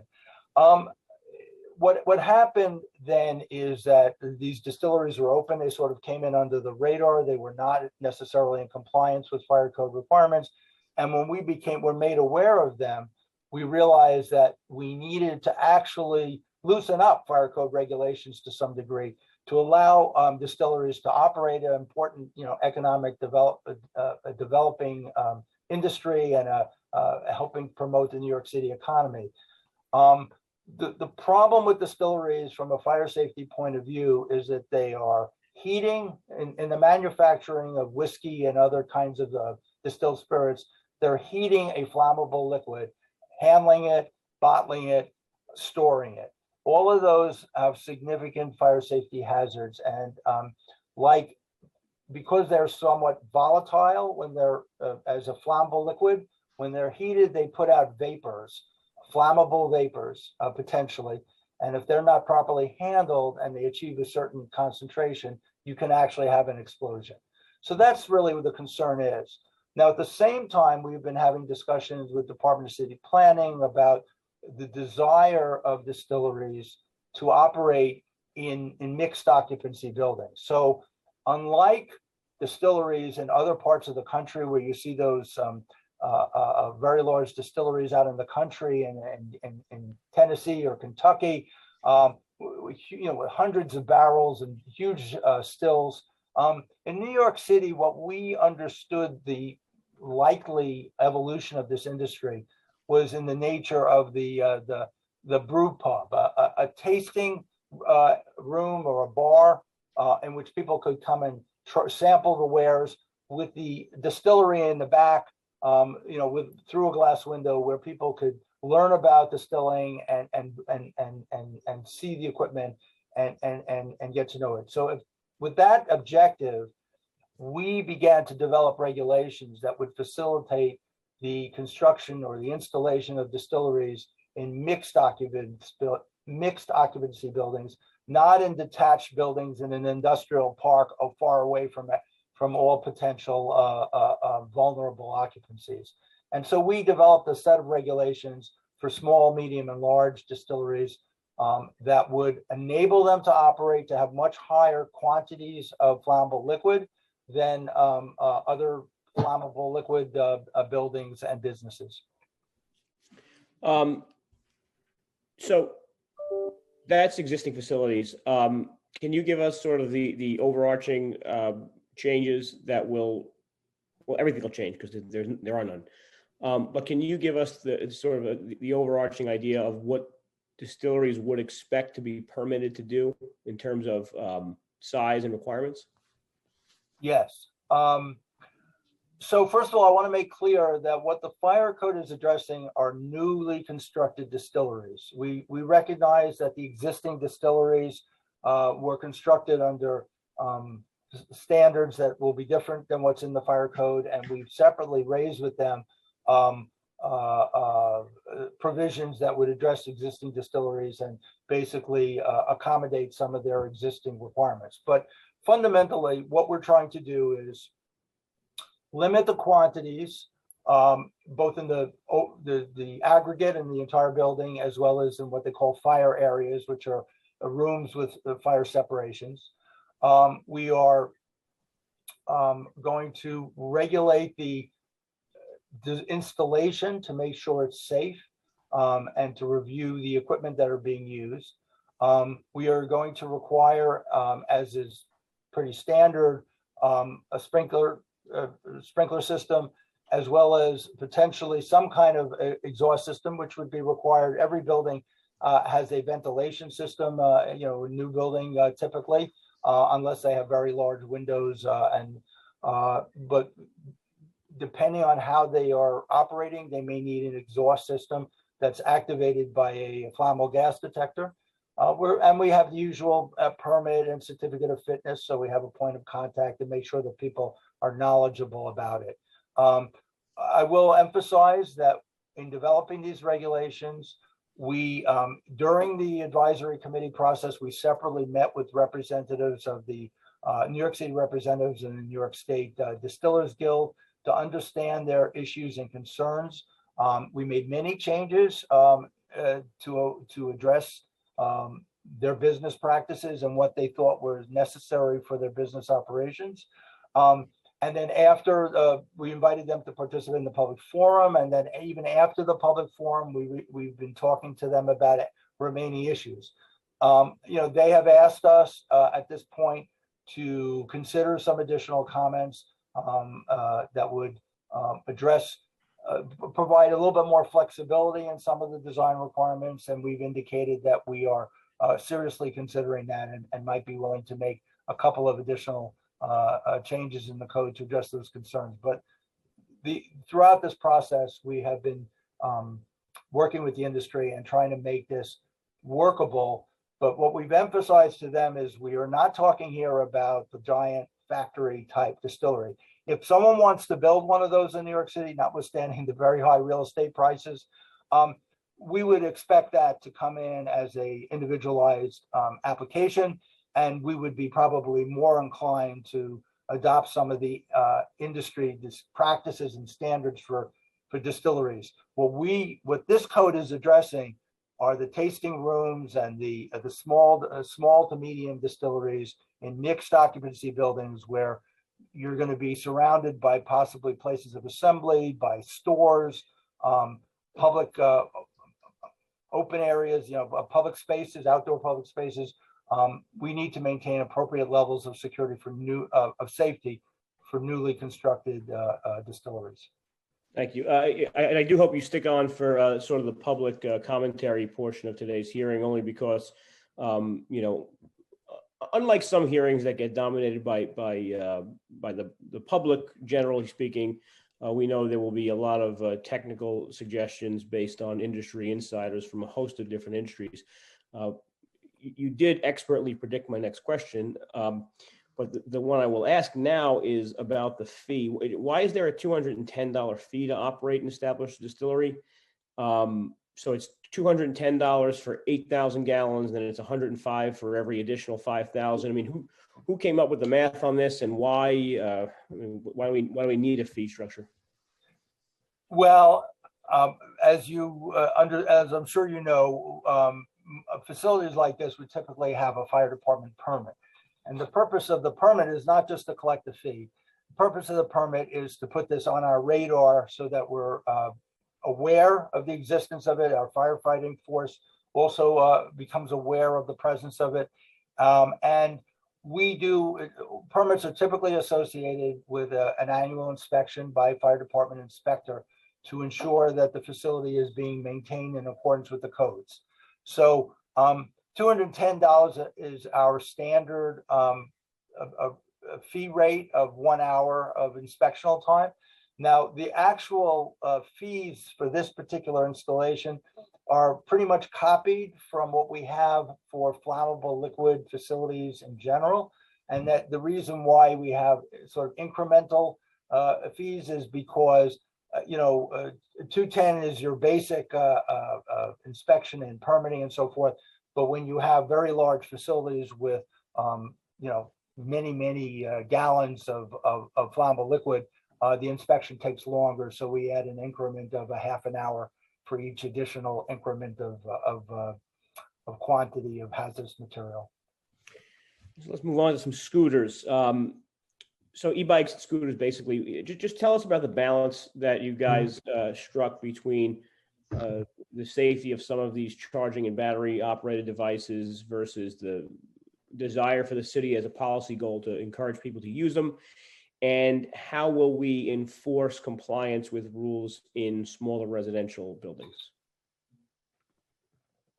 Chief, do you want to talk about some of the fires we've had? Oh, yeah, just Chair, if I could, and I mentioned it in my testimony prior to Julian giving you some of the specifics on how the code is looking to regulate some of this technology going forward.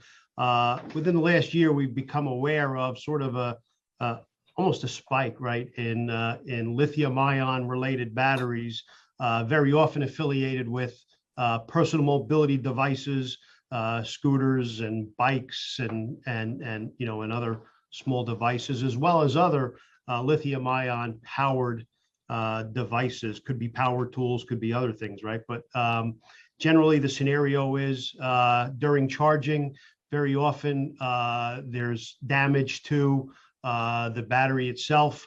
Could be a mix of batteries installed on the device or batteries removed from the device and simply being charged in place. But within the last year, kind of since we've started counting and we've given that responsibility to our Bureau of Fire Investigations, our fire marshals, we're upwards of 80 so far, and we don't know or trust that that's a truly reliable count. We suspect it's larger than that. These are the ones that we know about and are reported to our fire marshals by our units on the scene. So, and they're happening in many different circumstances, in apartments. Just over the weekend, I happened to be working, had a report of several batteries being charged, I think on 61st and 4th Avenue in Brooklyn. Don't know if it was the battery or the panel overloaded charging the batteries, but we had a fire that originated in that area, right? And caused extensive damage. So I have a basic question that maybe I should know the answer to. If one of the batteries that are charging by an e-bike or something overheats and starts a fire, are the adjacent batteries and other mobility devices next to it under increased risk for exploding or inflaming? Well, generally speaking, I would say yes. The concern is with that battery itself, right? The one individual battery. And Julian mentioned the phenomenon earlier, thermal runaway, where because of the dense power location in that individual cell, it's got considerable potential to ignite those other cells directly surrounding it. So it's more when you're talking these cells touching one another, I think you have the concern of a rapid proliferation. Just any combustible in vicinity of that fire is going to be prone to igniting, right? Ignition and then further fire development. But so I just wanted to point out that we're recognizing this is a concern. And again, another sustainability related item we're looking to manage in a responsible way. We have noted we have 3 fire deaths so far this year related to fires involving lithium-ion batteries in some form or another. So this is kind of a first step at coming up with an approach to dealing with the hazard. There probably is opportunity going forward to better define, as we better understand, facilitate more research as to what are the appropriate, not only operational efforts, but perhaps regulatory efforts, which I think you're going to explore more with Julian. But Julian, if you could answer the chair's question regarding how we're doing it in this edition of the code. Yes. Just an answer to your question, I think the answer is yes, that the hazard that is generated by an individual battery or a device definitely puts the adjoining batteries and devices in jeopardy.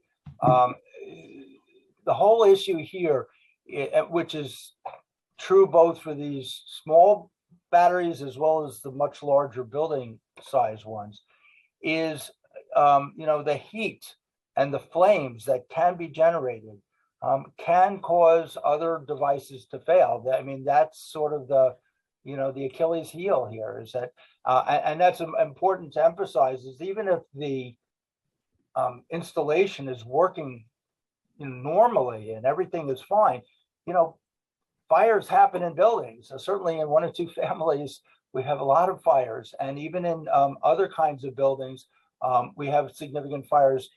Exposing these kinds of systems to fire or other kind of physical damage, if there's some collapse or something that causes physical damage to the battery, you can trigger very serious consequences. So the answer to your question is yes.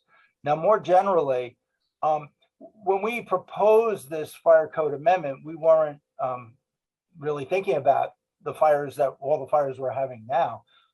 There had been a significant fire in a repair and maintenance facility where there were a lot of these bicycles and or batteries. Some of these bikes and other devices, you can remove the batteries and just charge the batteries. So you could have hundreds of batteries in one place. And it's like any, your classic, fire hazard in a 1-2 family dwelling. It's like you have overloaded circuits, you have extension cords, you have combustible materials, you have, not professionally designed installations. So if one of these batteries is a weak link, or the charging, very importantly, the charging equipment is not the proper charging equipment for the battery, and it causes it to overheat. I mean, it's working fine. It charges up to its limit, but it doesn't know to stop. So it keeps on overcharging. And before you know it, it's going into thermal runaway, and that can generate spread to other batteries, potentially cause explosions and create significant damage. So all we attempted to do in this fire code was not, to solve the larger problem about the technology. Some of that will have to be addressed through federal regulation of consumer products, as I think happened to some extent after the hoverboard fires a couple of years ago. What we are requiring in here is that the charging equipment, you should use the proper charging equipment, that's been approved in accordance with UL standards. And if you have 6 or more of these devices that you're charging in a single room, then the room should meet certain fire safety standards. Now, having said that, there's a few exceptions. First of all, we're not attempting to regulate where people charge their own personal, bike or their own scooter or whatever kind of device. Obviously, that would be unworkable and intrusive. If you're going to be charging a device in your presence or under your supervision, wherever you have a suitable place, hopefully a proper electrical outlet that has enough power to provide the necessary power, and you're going to monitor it and under your supervision, it's not subject to this regulation. Additionally, in 1 or 2 in dwelling units, whether in 1 or 2 family or apartments, we recognize that, unfortunately, for better or worse, hopefully this technology, gets improved very quickly given all the fires we've seen. But we allowed up to 5 devices in a dwelling unit. That people have a couple of bikes, or they have a disability scooter or a wheelchair or some other kind of hoverboard or whatever. There's so many different devices now that are going to be using these batteries. We gave some flexibility. Now, obviously, we don't want people, which does seem to be happening, using their apartments. We can't inspect that anyway. We can't really force compliance anyway. I mean, we're not going to people's apartments and counting scooters, right? Right. Well, the fire department is not coming into your apartment to inspect it, or else I guarantee you everybody would be getting a violation for something, because everybody's got all kinds of unsafe conditions in their apartments. But yes, we don't do that. But what we do think will happen is by creating some standards for storage and charging rooms, which, the current bike rooms in apartment buildings or the current bike rooms in office buildings, right now people are storing bikes in them. In the future, we wouldn't be surprised if people would say, can you put some power in there? So at the end of the day, we can, or in the morning in the offices, we come in to work and, plug in our e-bikes, and then we're all powered up when we're ready to go home, or vice versa at the residence. We expect to see that. So we're creating some regulations to make sure that there are safe, that can be done safely in a room where you might have 20 or 30 or even more bicycles. And obviously this avoids power strips and extension cords and keeps some suitable separations. we have some physical distances, but we're expecting that there will be like hubbies and specially designed charging facilities that people will be able to purchase that are non-combustible, that will maintain some separations between all these devices. And what has happened already, we've already gotten people coming to us and saying, are there standards for these, for our bike rooms, so that for buildings to enforce this, they can say, look, they can, I mean, you know, the fire code is a minimum fire safety standard. If building owners or co-op boards or whatever don't think it's too dangerous for people to be charging these bikes in their dwelling units, and they decide to create this kind of safe bike storage or charging room, they can tell people you have to store it and charge it down there, and that may help ameliorate the problem, at least until the technology issues are resolved.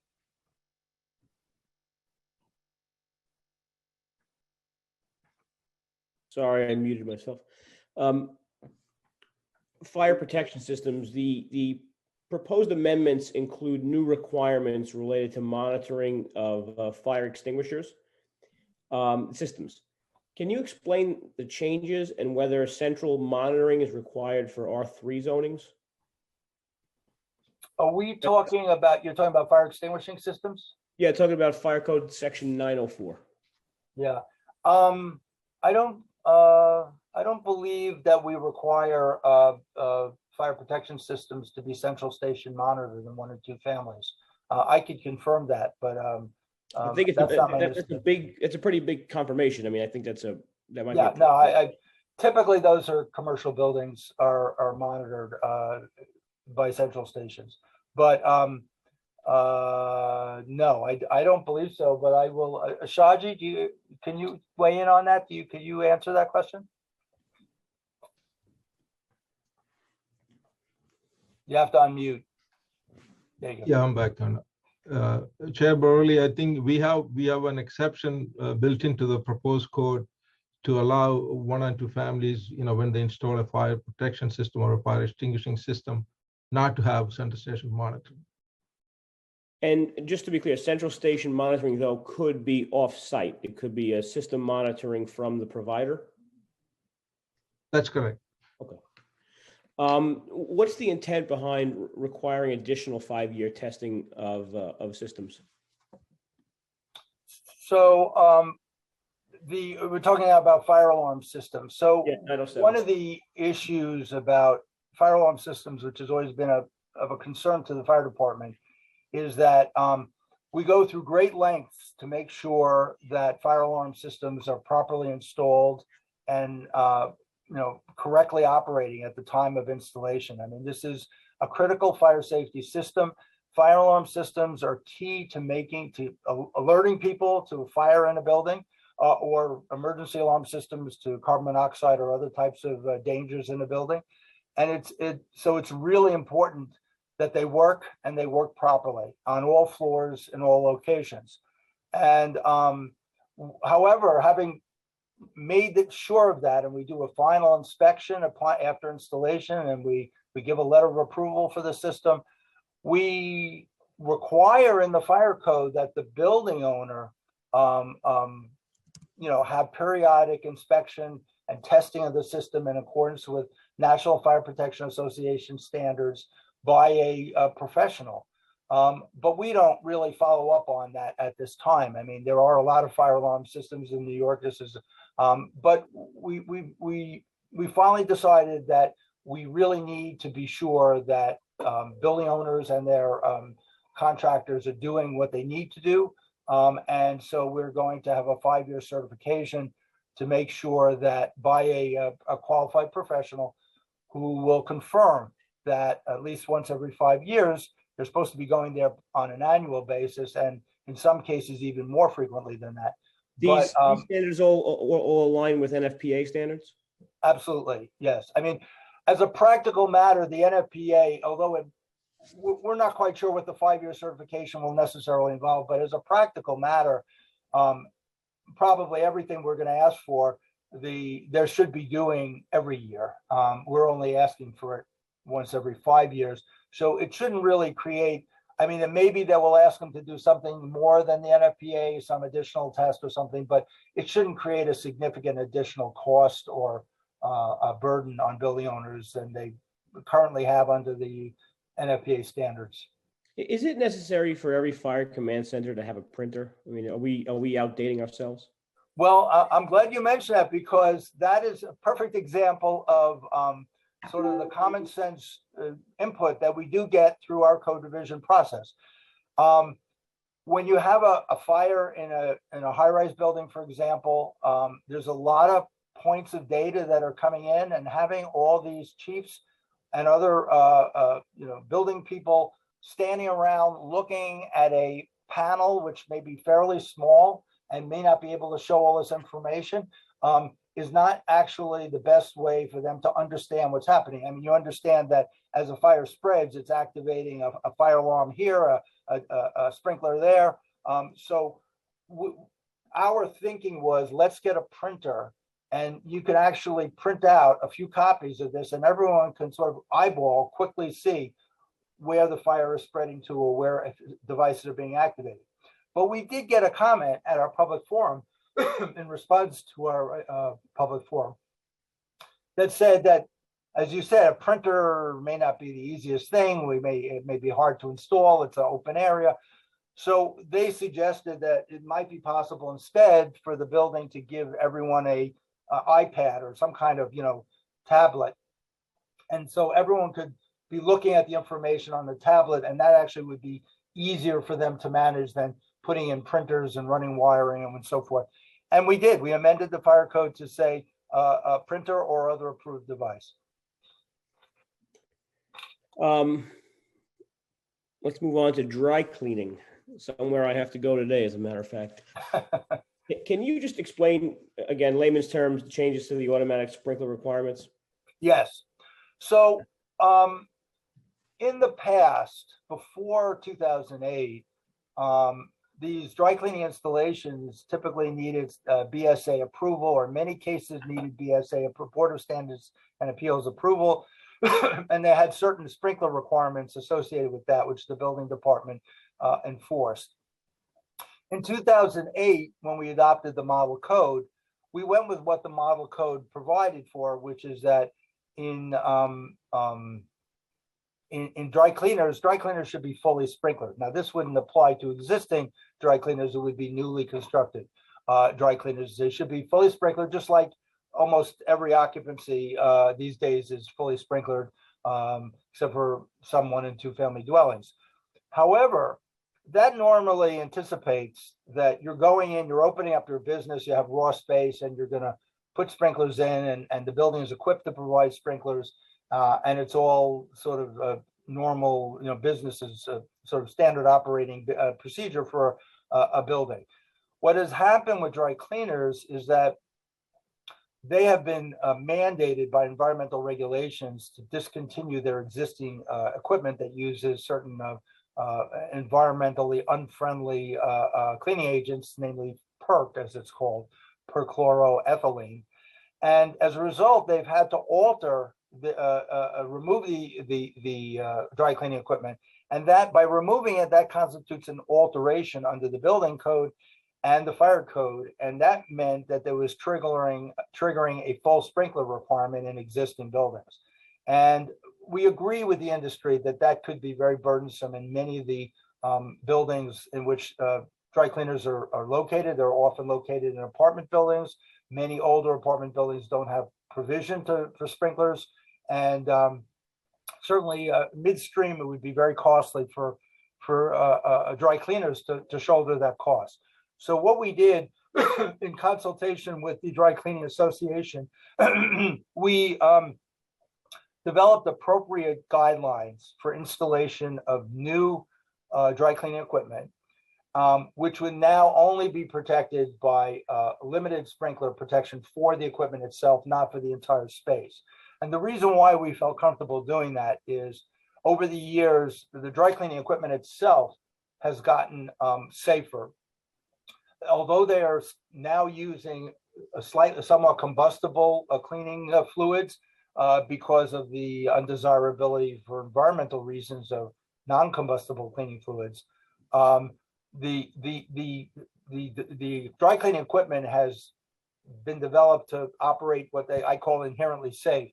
It either doesn't allow enough oxygen to allow the cleaning agent to ignite, or it has sensors that immediately shut down the process if the fluid starts to heat up, or it has built-in fire extinguishing agents. So if it starts a fire, it extinguishes the fire. So given that the equipment is substantially safer than it was in the past, and given the economic burden on the dry cleaning industry of trying to fully sprinkler their spaces in existing facilities, we worked out a set of guidelines and we started implementing it by variance, and now we're bringing those variance requirements into the code itself, so it would be as of right.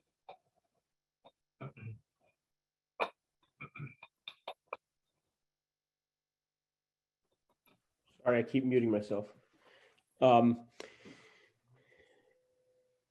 So does the allowance now of partial sprinkler systems mitigate a cost? And I mean, do you see this? Do you see the implementation of these rules overall as increasing cost to dry cleaning establishments, or is the allowance of partial sprinkler systems going to mitigate that somewhat? I would say it would almost certainly will mitigate it. I mean, 1 or 2 sprinkler heads can be run, or typically 2 sprinkler heads, unless you have more multiple equipment, then you'd have more sprinkler heads. They can be run off the domestic water, the water that's used for drinking and cleaning, and because it's a limited amount of water that needs to be drawn, so you don't need a major installation. It can be done relatively simply by a plumber, and this is what in the past had been done.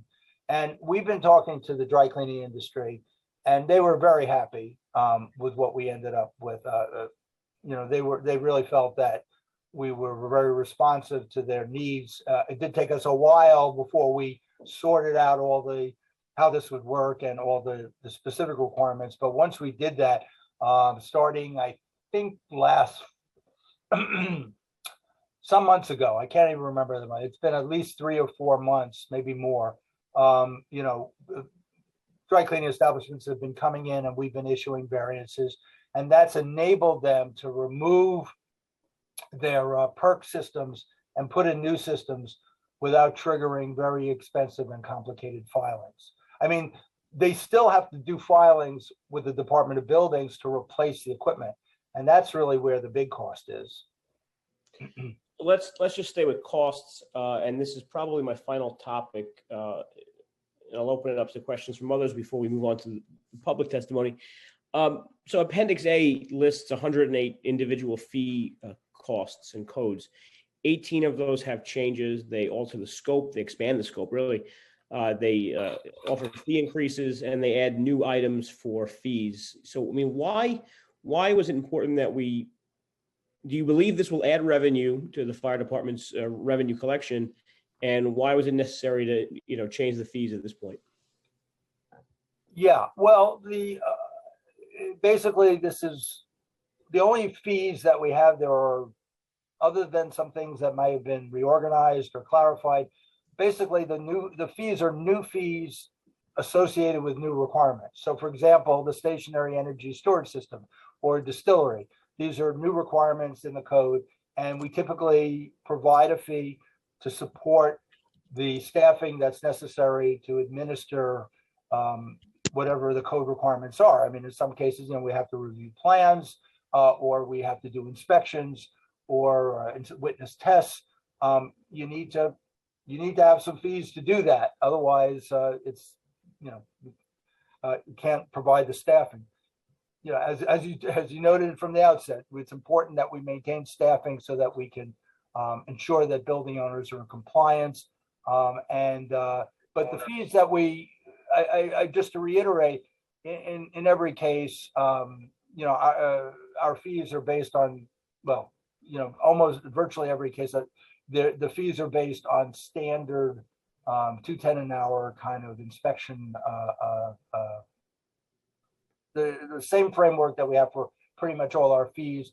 And in general, I think most people would agree that fire department fees are on the low side compared to most city agencies in terms of the services we provide. Our fees are pretty low. You're the best worst. Let me just so our committee counsel, who's always a sharp guy, just pointed out section 904.3.5 about the fire extinguisher monitoring. It does not mention a 1 to 2 family exemption, so that's certainly a change that we picked up on now that we're gonna really demand that you guys change. I mean, I think you would agree, and you did agree in concept as we were speaking about it, but the section doesn't have that. Well, we will take a look at that. Maybe it's somewhere else. But I don't think we normally expect to see that central station monitor. But as I said earlier, we'll double check and we'll get back to you and confirm or correct whatever we said here. EMS response incurs a cost, and their costs have risen, but 80% of the fees in these revisions don't change from the 2014 fire code. So do we need to, and I'm asking kind of a devil's advocate, do you think we should increase the cost more? Well, not at this time. If we were going to do that, I think we would need to do a cost analysis and see where fees could be changed. Maybe, some could be raised and some could be lowered.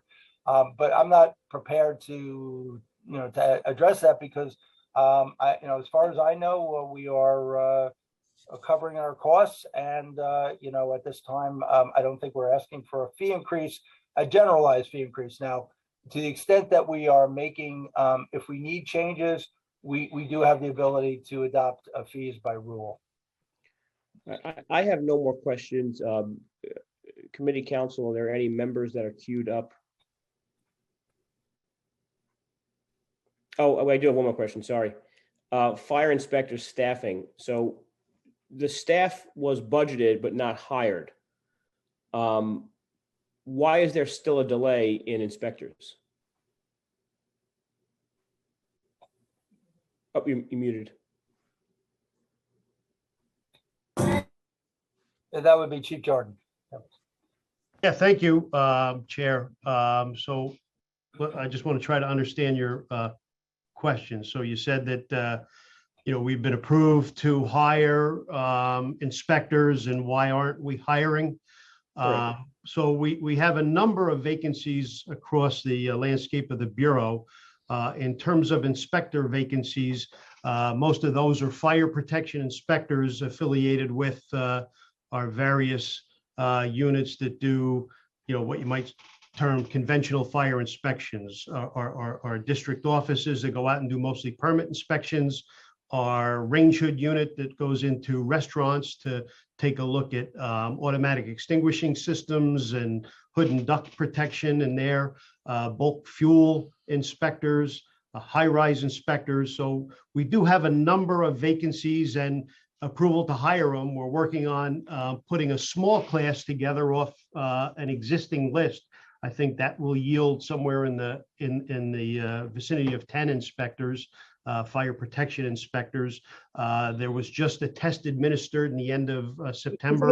I'm talking about alarm inspectors. Oh, okay. So fire alarm inspectors specifically. So as I said, we have 2 fire alarm processes that will yield an approved installed fire alarm system. First, the plans have to be submitted, reviewed, and approved by our fire alarm plan review folks, and they're part of our technology management unit. They're engineering type of personnel. And then once a plan is approved, then an applicant can apply for an inspection, and our fire alarm inspection unit, comprised of electrical inspectors, will go conduct the inspection. So I think your question is, they've been approved. Why haven't we filled those vacancies? It remains an agency priority. There's a weekly meeting between, I believe it's City Hall staff, OMB, and fire prevention staff, as well as budget and HR folks. And we're working feverishly to fill those vacancies, as you probably are aware. And I think we've gone over this before. Just looking over like a 4-year arc. Back in FY 2017, we received 14,936 fire alarm plan submissions.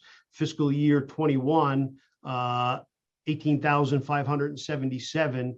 And at the rate we're going, we're going to well eclipse that for fiscal year 22. So good point you make that, you know, we're unfortunately not where we'd like to be in terms of turnaround times. And correct me if I'm wrong, but some of the things that were said today by the administration would actually indicate a need for more plan examinations in general, correct? Well, we need to fill vacancies, which I think is the point. You know, that's, you know, an overarching need is to fill vacancies that have been persistent for a number of years. This hasn't emerged over the last year or so. It's a challenge. We've made changes internally to work with industry to try to facilitate better plan submissions, which would allow maybe an approval on the first go around. Unfortunately, only 10% of the plans we review get approved on the first try. You know, and only another 15 to 20% get approved on the second try. So that contributes to the bigger numbers. That said, we in 2017, I think, or 2018, to require all plans to be submitted or allowed to be submitted online. I mean, has that given any improvement in time, or is there something else we can do to expedite some of the work? So we've taken a step internally to hopefully incentivize folks submitting plans to get it right earlier, first or maybe even second time rather than the third or fourth time, in that plans that come in with only 3 deficiencies or fewer can be fast tracked on the next submission, right? So we guarantee we'll get that reviewed and hopefully approved within a week. While the electronic submission process, which has been implemented, like you said, now for over a year, almost 2 years, has facilitated our intake, we still have to deal with the need to review those plans and ultimately get a good set of plans reviewed. Where that electronic process has facilitated our efforts is in the scheduling of inspections. That has made us a little more nimble and a little more efficient in terms of reducing inspection wait times. Right now, where are we at today? I think we're inspection wait time is 8 weeks in general. However, without the electronic scheduling alternative, that would be worse if we were going with the system we had back then. So well, thank you, guys. I think that's all I have for you. Committee council, is there any I just wanted to add one thing in response to the issue you raised earlier about the exception from central station monitoring. My able deputy has tracked down that section. You should take a look at section 907.15, which has an exception for sprinkler systems in group R3 occupancies, as well as any single and multiple station smoke alarms, which are typically found in group R3s. Thank you. And Chair, if I just could, I don't know if I'll have an opportunity, but I really would like to compliment the work of our code development staff, Julian and his folks, in making every effort to engage with stakeholders. Many hours were spent engaging and listening. I know I spent several sessions with the Mayor's Office of Sustainability in hearing from them in terms of the concerns of the community, if you will, of the industry. And I just want to, compliment them on their great work trying to incorporate all of what they heard in a responsible and reflecting it in a responsible revision to the fire code. Thank you very much, Chief. I just wish we could include our fire pits in this. That's my gripe. But committee council, would you call the first panel? Thanks, Chair. We're going to start with Derek Schlesselman from the Distillers Guild. We'll follow Derek by Tom Porter as well. So Derek, you could begin. I think we're going to limit testimony for the public to 3 minutes. So try to be concise, and then we'll have questions and answers from council members after that. Thank you so much. Would it be possible to actually start with Tom Potter and then I'll follow up with him? Either way is fine. Go ahead. Thank you. Starting time.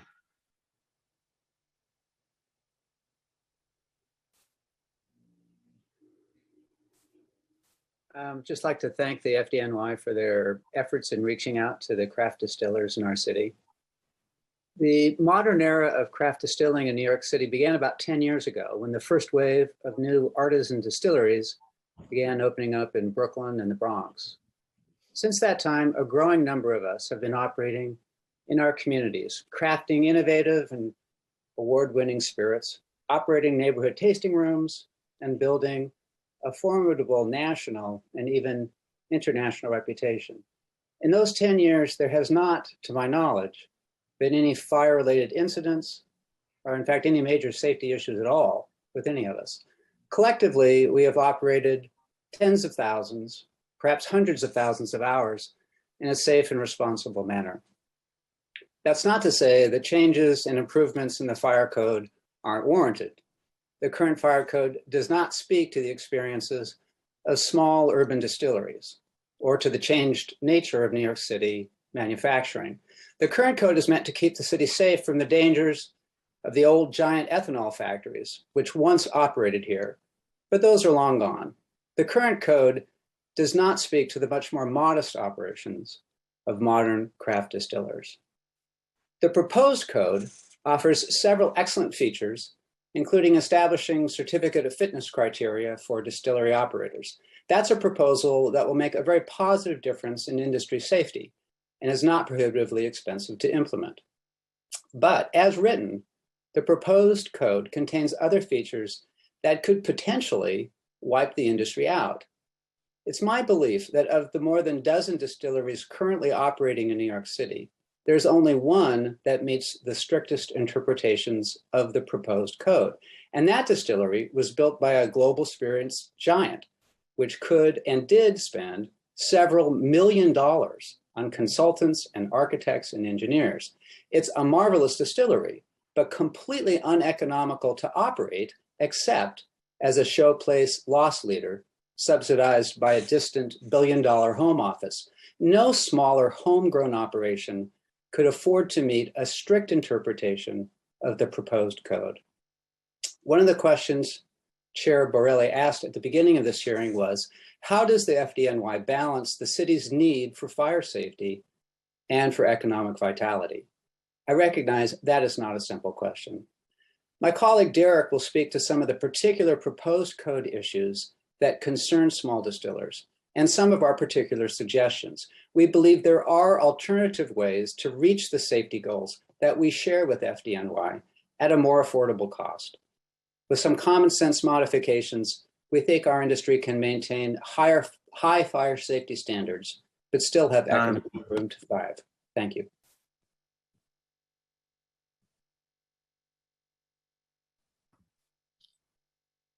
Yeah, Mr. Porter, you could continue, or Derek, if he wants to continue the conversation on that topic, however you deem appropriate. I think it's important to get this comments out, though. Thank you. Thank you very much. My name is Derek Schlusselman, and I own a small distillery in Brooklyn.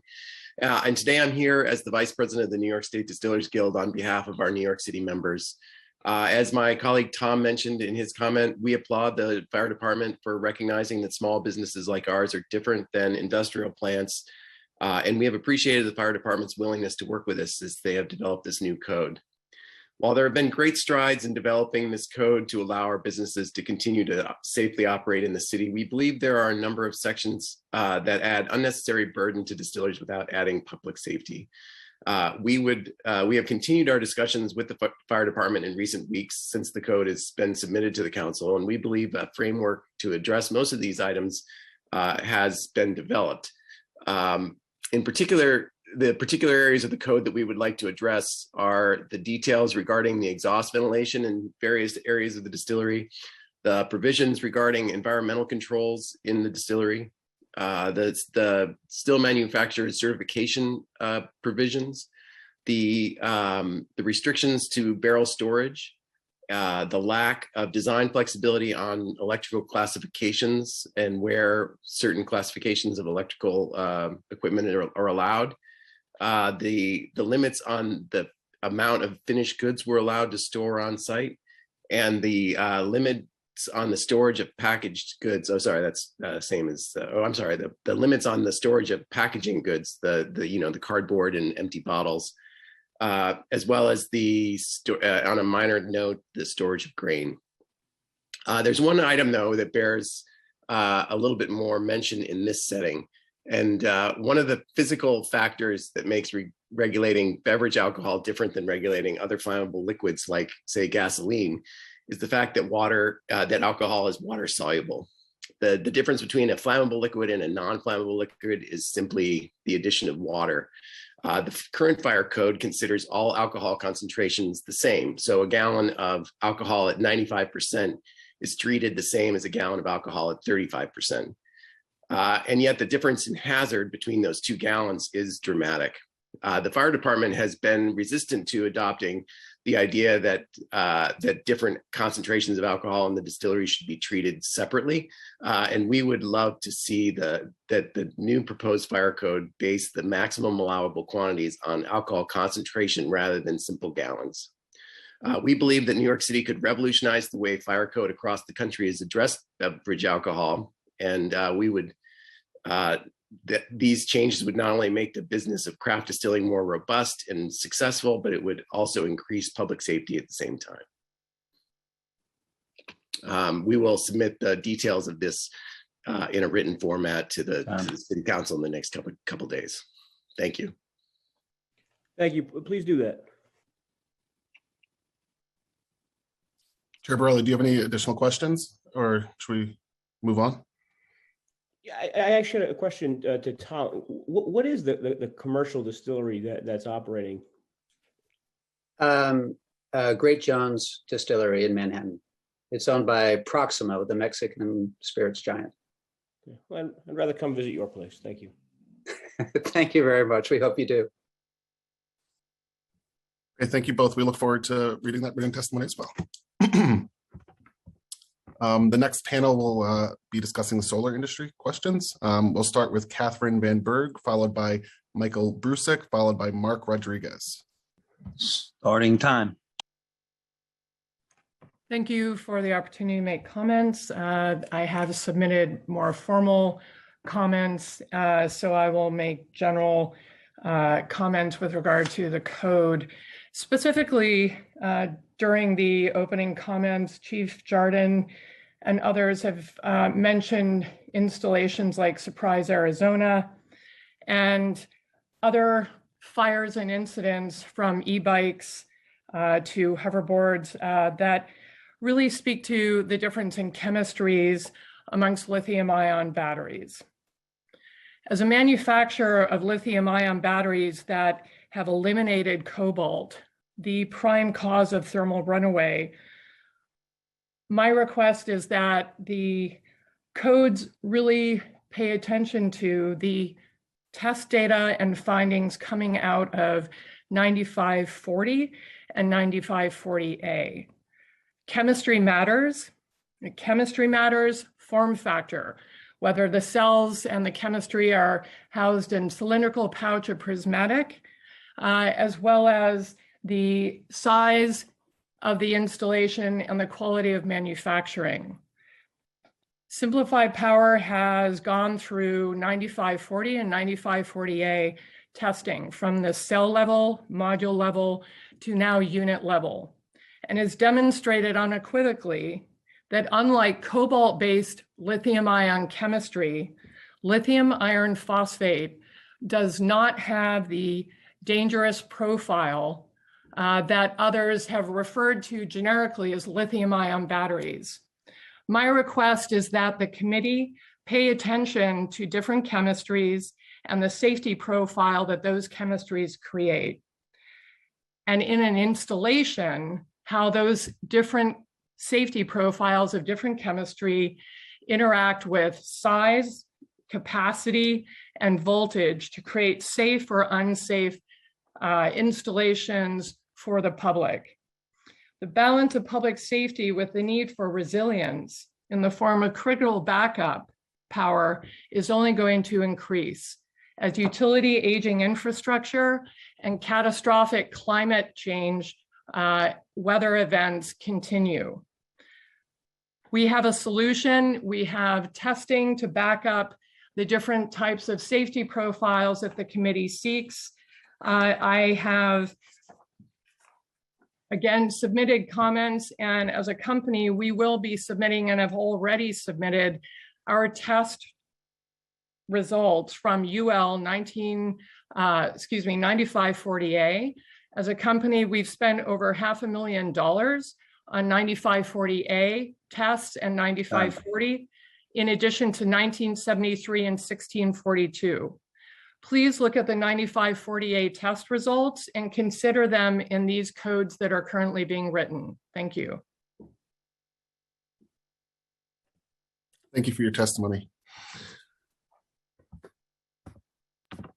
We'll move on to Michael Brusik, followed by Mark Rodriguez, followed by T.R. Ludwig. Starting time.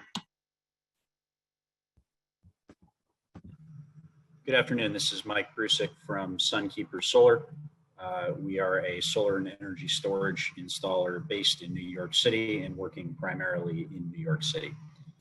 I want to start by thanking the fire department for soliciting and taking into account stakeholder feedback in this process. There were some very positive changes that happened from the initial draft of the code to what we have today.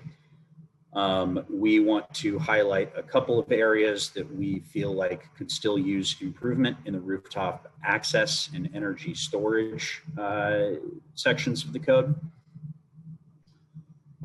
Specifically in the rooftop access system, there is a requirement that perimeter barriers be 5 inches wide and support 350 pounds. This requirement applies to buildings constructed after the date of the code change, or to any building which pulls a work permit for the installation of perimeter barriers.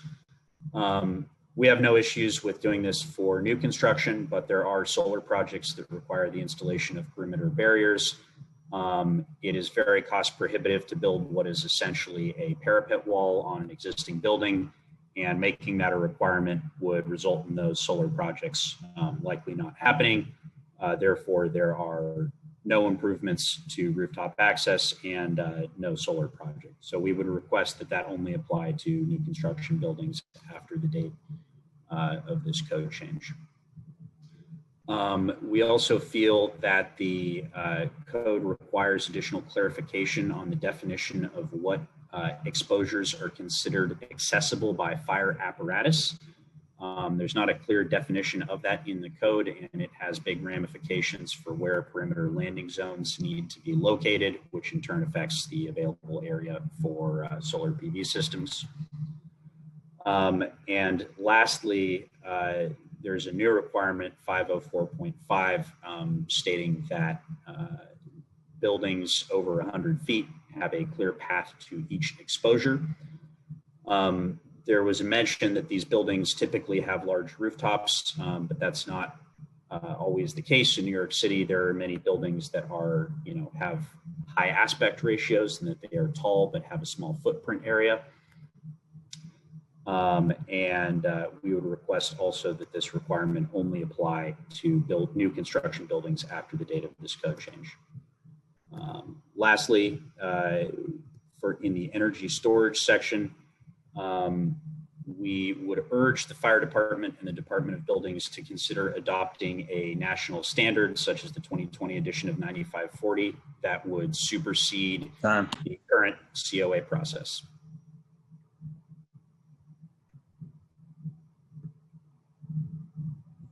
Thank you for your testimony. Move on next to Mark Rodriguez, followed by T.R. Ludwig, followed by Alex Shapenka. Mark, starting time. Thank you very much. First, I'd like to thank the city for the opportunity to participate in this process. I definitely appreciate the outwardness and the ability to participate. In regards to equipment approval in 608.5 and the marking requirements in 112.3, it's kind of a question, but does the city foresee a scenario where a product has passed a UL product safety standard, but the city does not allow its use? And then the question would be, what criteria would the city use to base its determination? And then how would actually this individual marking work for products in the R3 construction? Because the reality is that current products listed to accepted safety standards perform extremely well under duress. The testing protocol forces the ESS to go on a thermal runaway, regardless if they could do so without external assistance. And newer building codes further bolster their performance through separation, limitation in ratings and density, and consideration for fire-resistant construction and occupant egress. The permitting process with the building department is the proper method to determine installation approval without the need for special programs or processes. Thank you for your time to participate.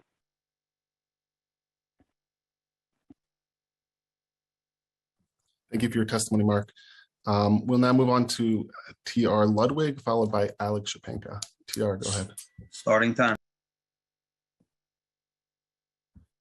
I believe your audio might not be working currently. We'll move on, and if you want to get that set up, we could try to loop back to you. Connecting to audio. Okay.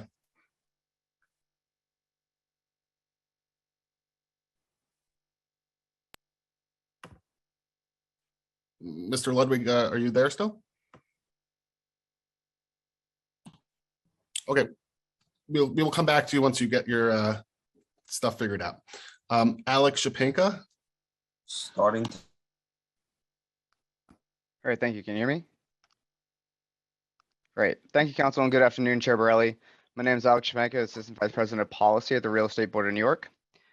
The standards set in the fire code are essential for New Yorkers to be able to safely reside, work, and socialize throughout the 5 boroughs. And the fire department's continual review and updates to the city's fire safety requirements for businesses and buildings is necessary to ensure that New York's regulations remain current and account for recently identified fire risks and hazards, including certain new technologies. REBNY shares FDNY's goal of improving public safety and thanks FDNY for its partnership and willingness to work with the industry throughout the code revision process. FDNY worked with industry representatives, including REBNY, seeking feedback on relevant sections of the code and collaborating on technical changes for the past year and change. In particular, we appreciate FDNY's extensive engagement and conversations around fire operations in high-rise megastructures, building rooftop access, and stationary energy storage systems. The changes to these sections demonstrate considerable effort from FDNY to accommodate the design and technology necessary to allow for the city's buildings to comply with the municipal and state resilience and sustainability efforts. Moreover, we believe the latest proposed code language will improve the fire safety standards without appreciable disruption to continued building development and operations. This sort of long-term engagement demonstrated from FDNY with different subject matter experts to work through far-reaching and technical regulations is the archetype of good governance.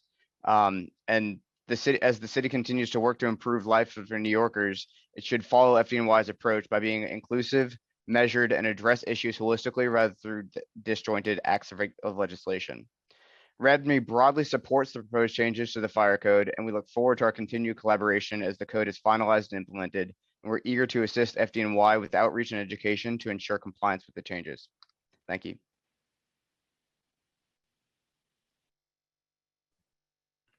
Thank you for your testimony, Alex.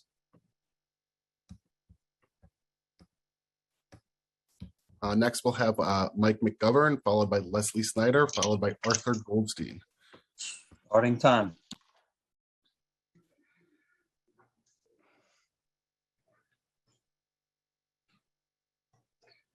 Mike, you're up. Looks like we might have 2 Mike McGoverns. I'll unmute the other one. Go ahead, sir. Thank you. Hey, good afternoon. Thank you, Chair Borelli, FDNY, for allowing us to participate today. On behalf of Dish Wireless, I respectfully request that prior to a vote on the fire code amendments dated October 13, 2021, that you and the Chief of Technology Management with FDNY meet with Dish to discuss the impact and implications of this new proposed rule. I oversee the deployment of Dish's wireless network in New York City. Dish is an FCC licensed provider of wireless services and a new entrant into the market. Dish has made enforceable commitments to construct and offer 5G broadband service to at least 70% of the population of the United States by June 2023. To reach this ambitious milestone, we plan to deploy our network in New York City and the surrounding tri-state area. Our successful deployment in New York will create jobs for New Yorkers with regards to installation, construction, and retail, and will provide affordable telecommunication services to facilitate better access to emergency services, healthcare, classrooms, and greater connectivity overall. However, a delay in meeting the FCC mandated build-out schedule is likely to subject DISH to significant monetary penalty and potentially result in a loss of DISH's wireless spectrum in New York City. This would jeopardize affording New Yorkers the benefits of a new entrant into the wireless market. DISH is planning to build between 900 and 1,200 sites in New York City by June of 2023. So far, DISH has entered into over 100 leases for rooftop wireless installations and is actively negotiating many more. This year, we estimate submitting more than 600 applications to FDNY. As a result of our volume and timeline demands, DISH is disproportionately impacted by the proposed FDNY regulatory requirements. DISH has no control over existing installations owned or operated by other carriers. DISH has no pre-existing 5G wireless rooftop installations and has every incentive to comply with the Fire Code. If DISH is forced to bring other carriers' existing facilities into compliance, the resulting delays would cause DISH to be at risk of not being able to meet its build-out milestones. We would welcome the opportunity to have a meeting with you to discuss this at your earliest convenience. My contact information will be provided in the follow-up documentation. Thank you.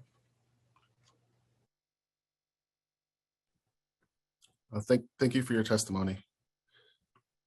Looks like we're going to try to loop back to TR Ludwig if he is available with the sound. I think so. Can you hear me? We can. Go ahead. Yep. Super. Okay. Thanks so much. Sorry about the technical difficulties. And if you could unmute Arthur Goldstein as well. So my name is TR Ludwig, CEO, co-founder of Brooklyn Solar Works. We're a local solar installer based in Brooklyn. I also represent NYSEA, which is the New York Solar Industry Association. Appreciate the opportunity to speak here. I do appreciate all of the changes and adjustments that have been made on the previous draft of the codes. There are a few things which I'll run through very quickly, some of which are extremely technical, but I'll bring it high level. In terms of the perimeter access, we think that that's a great change, but requiring it on new buildings, I think, gets into a question of semantics. Those buildings that are new are soon going to be old. And therefore, I think from here on in, we need to be very clear about the local law 92 and 94 goals of the city and deploy as much solar as we possibly can. That will increase the energy independence of New York City and will also create jobs. So I think we're all in agreement that that's the direction is going, and hopefully that we try and keep some of these requirements out of the new proposed. To echo the barrier requirements, I think that is something that can kill projects at this point. And so I would ask that that be in construction,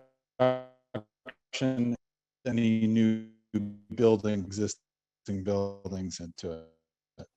And then on the rooftop piece, just in terms of the equipment that's being allowed and the encroachment down to 4 feet, things like roof mounted heating and other obstacles are being allowed to go down to a 4-foot clear path. Why not solar? You know, solar is a new technology and therefore has a disadvantage, but why can't that also go to 4 feet? That would be our comment on the rooftop. Very quickly on energy storage. All residential systems effectively kills small residential systems. 99% of all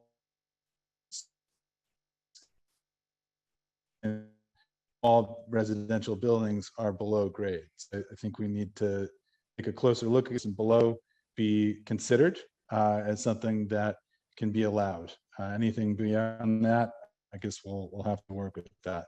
system, same thing. Sprinkler system being required in a small residential home, that just doesn't seem practical, to be honest. And so I'd ask that we look at that as well. The remote monitoring we discussed, and 9540A, I would just say the main issue there is that we're talking about different chemistries here, as Catherine alluded to. And so I would ask for a special look at that. And then 9540A as a process is quite costly. So we're costing ourselves time here as we require that process. And to date, there has been no residential scale lithium ion battery deployed in New York City, which is not consistent with the 500 megawatt goal of New York City for 2025. Thank you. TR, can you just clarify what you mentioned to me in our previous meeting about the testing difference between what the fire department is proposing and what is standard elsewhere? Yeah, well, so I guess in terms of the standard, there is a underwriter laboratory standard that products get tested to called 9540. And that is a rigorous standard, very well understood. Separately, there's a test, a destruction test, which is 9540A. And that 9540A test looks at, as you put these batteries under duress, how that goes into the thermal runaway. And the test is required to cause the batteries to go into thermal runaway. The issue there is that a lot of these batteries don't naturally do that, especially certain chemistries. And so what it does is it causes this requirement of going through massive testing with labs, frankly, that aren't prepared to conduct these tests. And I've personally observed this over many years trying to get a 9540A test done. It seems like we may be getting there, but we've lost 4 or 5 years worth of time requiring these 9540A tests. That test may eventually get rolled into the 9540 UL standard, which we hope it does. And if that's true, then then we could be in a better spot, but it's not currently that way. And as a result, there's been many years worth of time where we just don't have any of these standards in place, and therefore can't comply with the previous requirement. Even for outdoor storage, there just aren't any vendors that have this 9540A burn test data. So it's a catch-22, and unfortunately, it just means that no residential storage has been deployed. So to some, we have a situation where we're going to set the standard too high and not be able to actually implement some of the green energy innovations we're hoping to, which is the point of the whole of the reason why we're doing this. Yeah, I mean, so far that's the way it's been.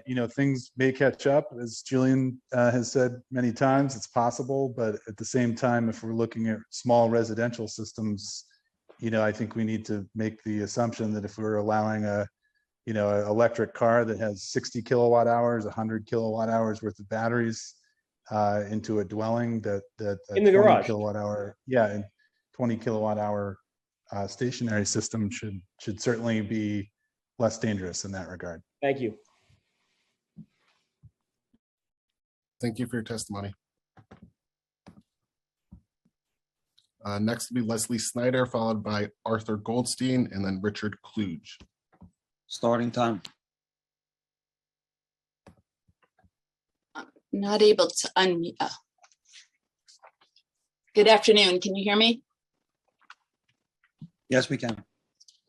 Good afternoon, Chair Borelli and members of the Committee on Fire and Emergency Management. My name is Leslie Snyder. I'm a partner in the law firm of Snyder & Snyder. I'm here today on behalf of New York SMSA Limited Partnership, doing business as Verizon Wireless and T-Mobile USA, Inc., with respect to the public hearing on the proposed amendments to the New York City Fire Code. Our particular focus is with respect to the changes proposed to section 504.4.10 entitled Rooftop Telecommunications Installations. As wireless carriers with rooftop installations in New York City, Verizon Wireless and T-Mobile request a modification of the last sentence of section 504 4.10.3 of the code. The sentence states that documentation of compliance shall be submitted to the department with rooftop access applications and upon request in connection with rooftop access inspections, referring to documentation of compliance with applicable FCC requirements in connection with RF safety. We ask that the term documentation of compliance be changed to certification of compliance. This change achieves the same objective, namely that the fire department is assured that the carrier complies with the FCC requirements while avoiding inevitable confusion and disputes about what constitutes sufficient documentation of compliance. Without this change, the requirement is likely to become an impediment and cause unnecessary delays to the vital deployment of wireless infrastructure in New York City. This deployment is vital to New York City since reliable wireless service is particularly critical at this time when residents and businesses are relying more than ever on their ability to access wireless services for all types of purposes, including business, taking classes, and accessing healthcare and emergency 911 services. Both T-Mobile and Verizon Wireless are FCC licensed providers of wireless services, currently providing essential infrastructure to New York City residents, businesses, and visitors. As a condition of their licenses, these wireless carriers must comply with FCC regulations governing RF emissions, including the FCC safety standards. The FCC has exclusive jurisdiction over matters related to the environmental and health effects of RF emissions. Local governments are broadly preempted from regulating the placement, construction, and modification of wireless facilities based on RF emissions. So nothing more than a certification of compliance with FCC requirements should be required by the city. I thank you for giving me the opportunity to present this public comment. Please note that as stated today by Fire Code Counsel Julian Basil, there were no telecom representatives invited to participate in the code revisions, and therefore Verizon Wireless and T-Mobile would welcome the opportunity to have a meeting with the fire department and the committee to discuss the changes prior to any adoption. Thank you. Thank you for your testimony. Arthur Goldstein, followed by Richard Kluge, followed by Bruce Johnson. Starting time. Good afternoon. I just want to make one further point with what T.R. Ludwig, my client, testified to. Regarding the clear path on roofs, it always troubles me when words defy logic. And the compromise, which we appreciate, allows for clear path requirements on existing buildings, but will require different clear paths on new buildings. Well, as soon as a new building is opened, in theory, it's old at that point. And a roof is a roof. So I think it defies logic to have one standard for existing and one for new. If it's safe on the existing, it should be safe on the new. Thank you for the opportunity to testify.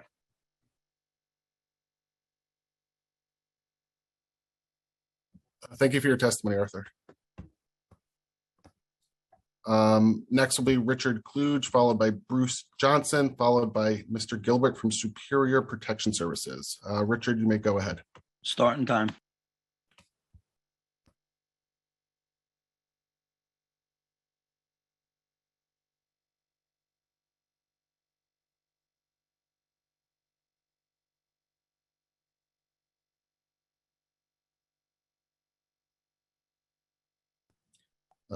Richard, I know that you're on the telephone. Are you able to unmute? I'm asking you to unmute, so please accept that if you're available. Okay, we'll come back to you if you're able to. Richard raised his hand. Okay, let's see.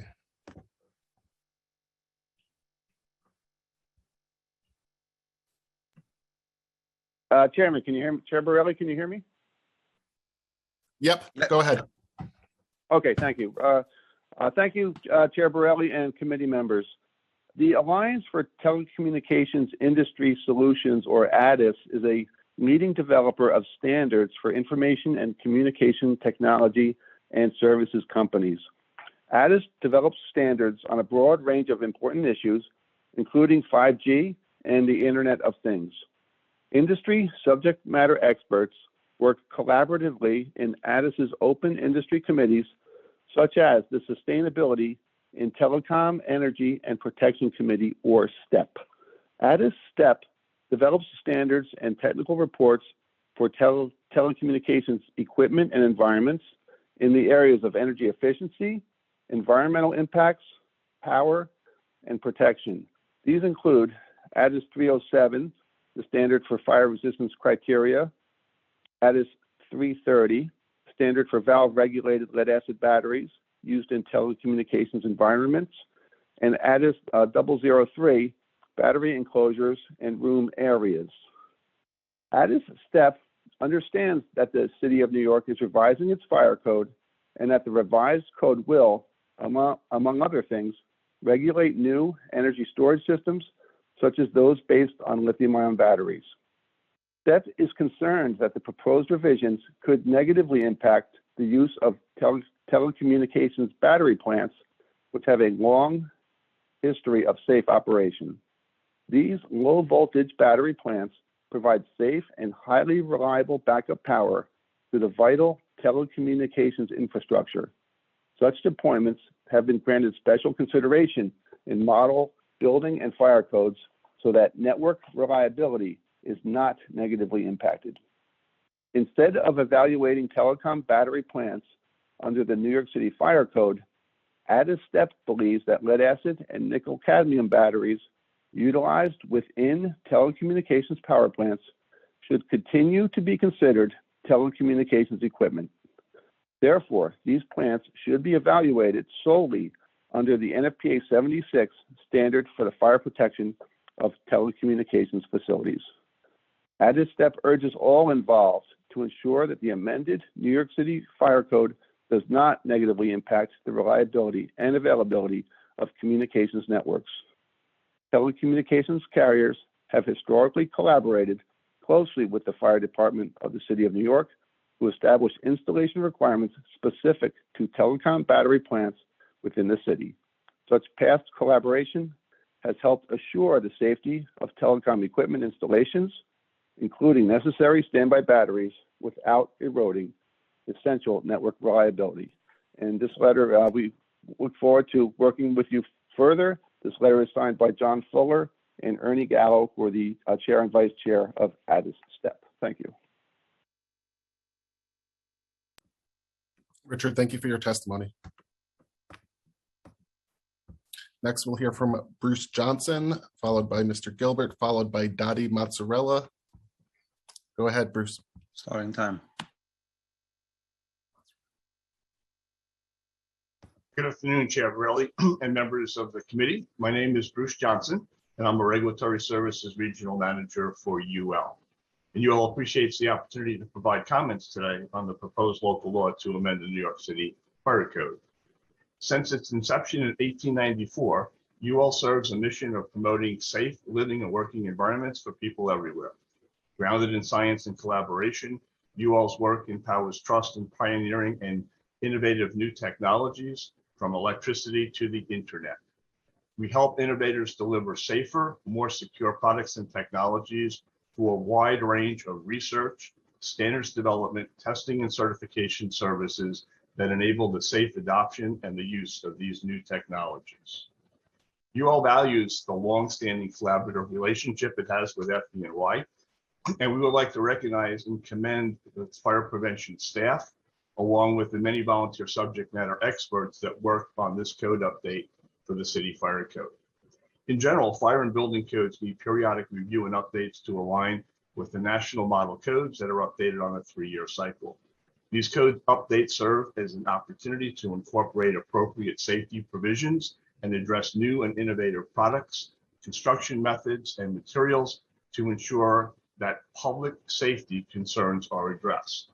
This bill revises the current fire code, commonly referred to as the 2014 Fire Code, with new fire and life safety requirements that mitigate fire hazards identified since the current fire code, was last adopted by the City Council.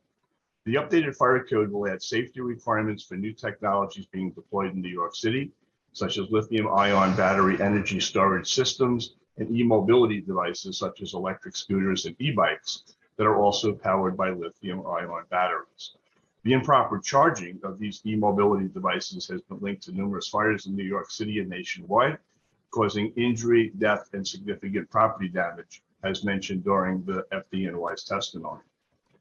The new 2021 New York City Fire Code will add 17 new references for UL standards that provide for the safety, performance testing, and certification of various products, fire protection and life safety systems that are installed or used in the built environment.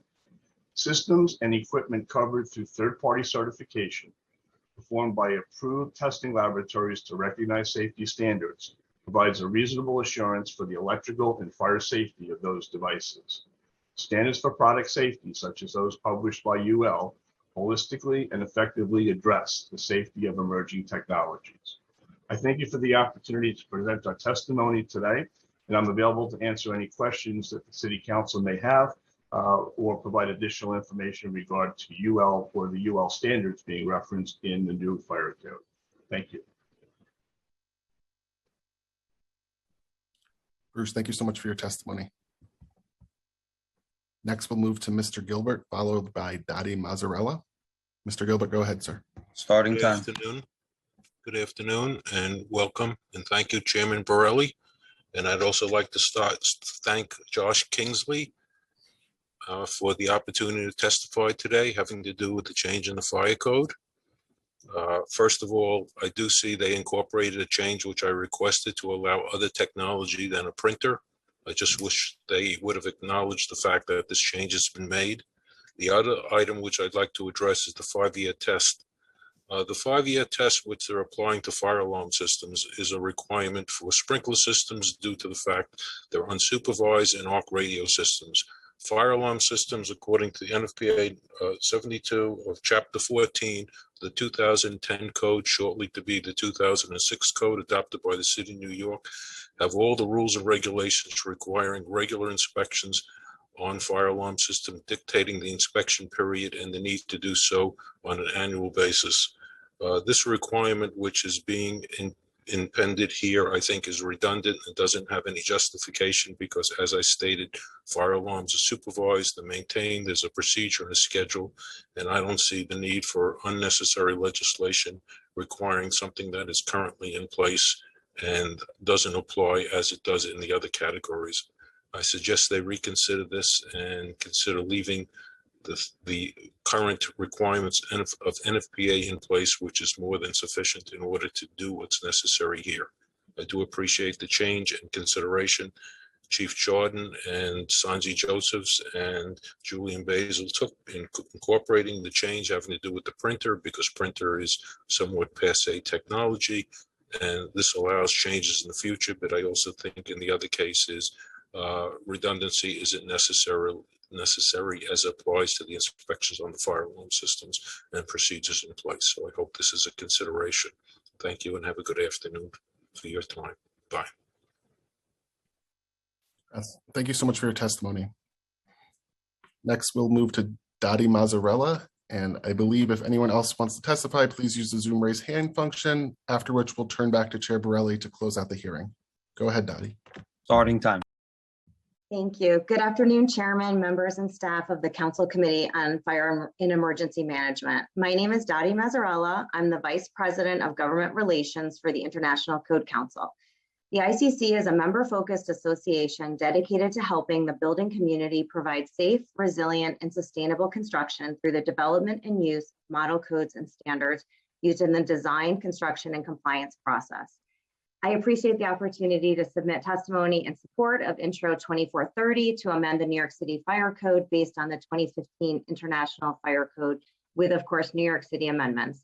I most recently submitted testimony in support of Intro 2261 to update the city's construction code based on several other international codes, also with New York City modifications. Intro 2261 was passed by the Council on October 7th, and since the codes are meant to work together, it is critical that Intro 2430 also swiftly pass the City Council.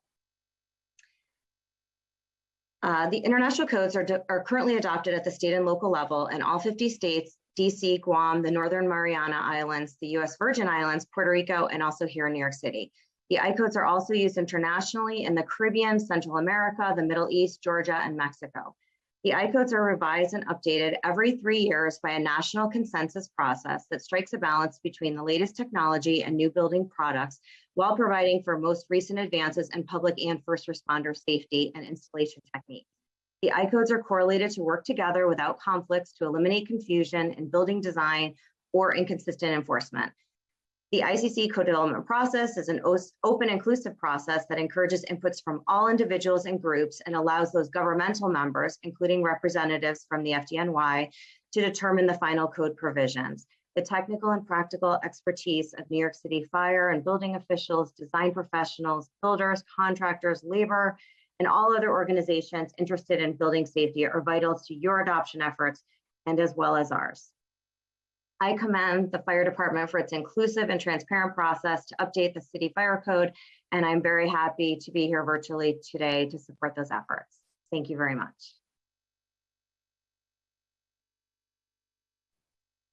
Thank you so much for your testimony. Seeing no other hands raised, I'm going to turn it back to Chair Borelli now.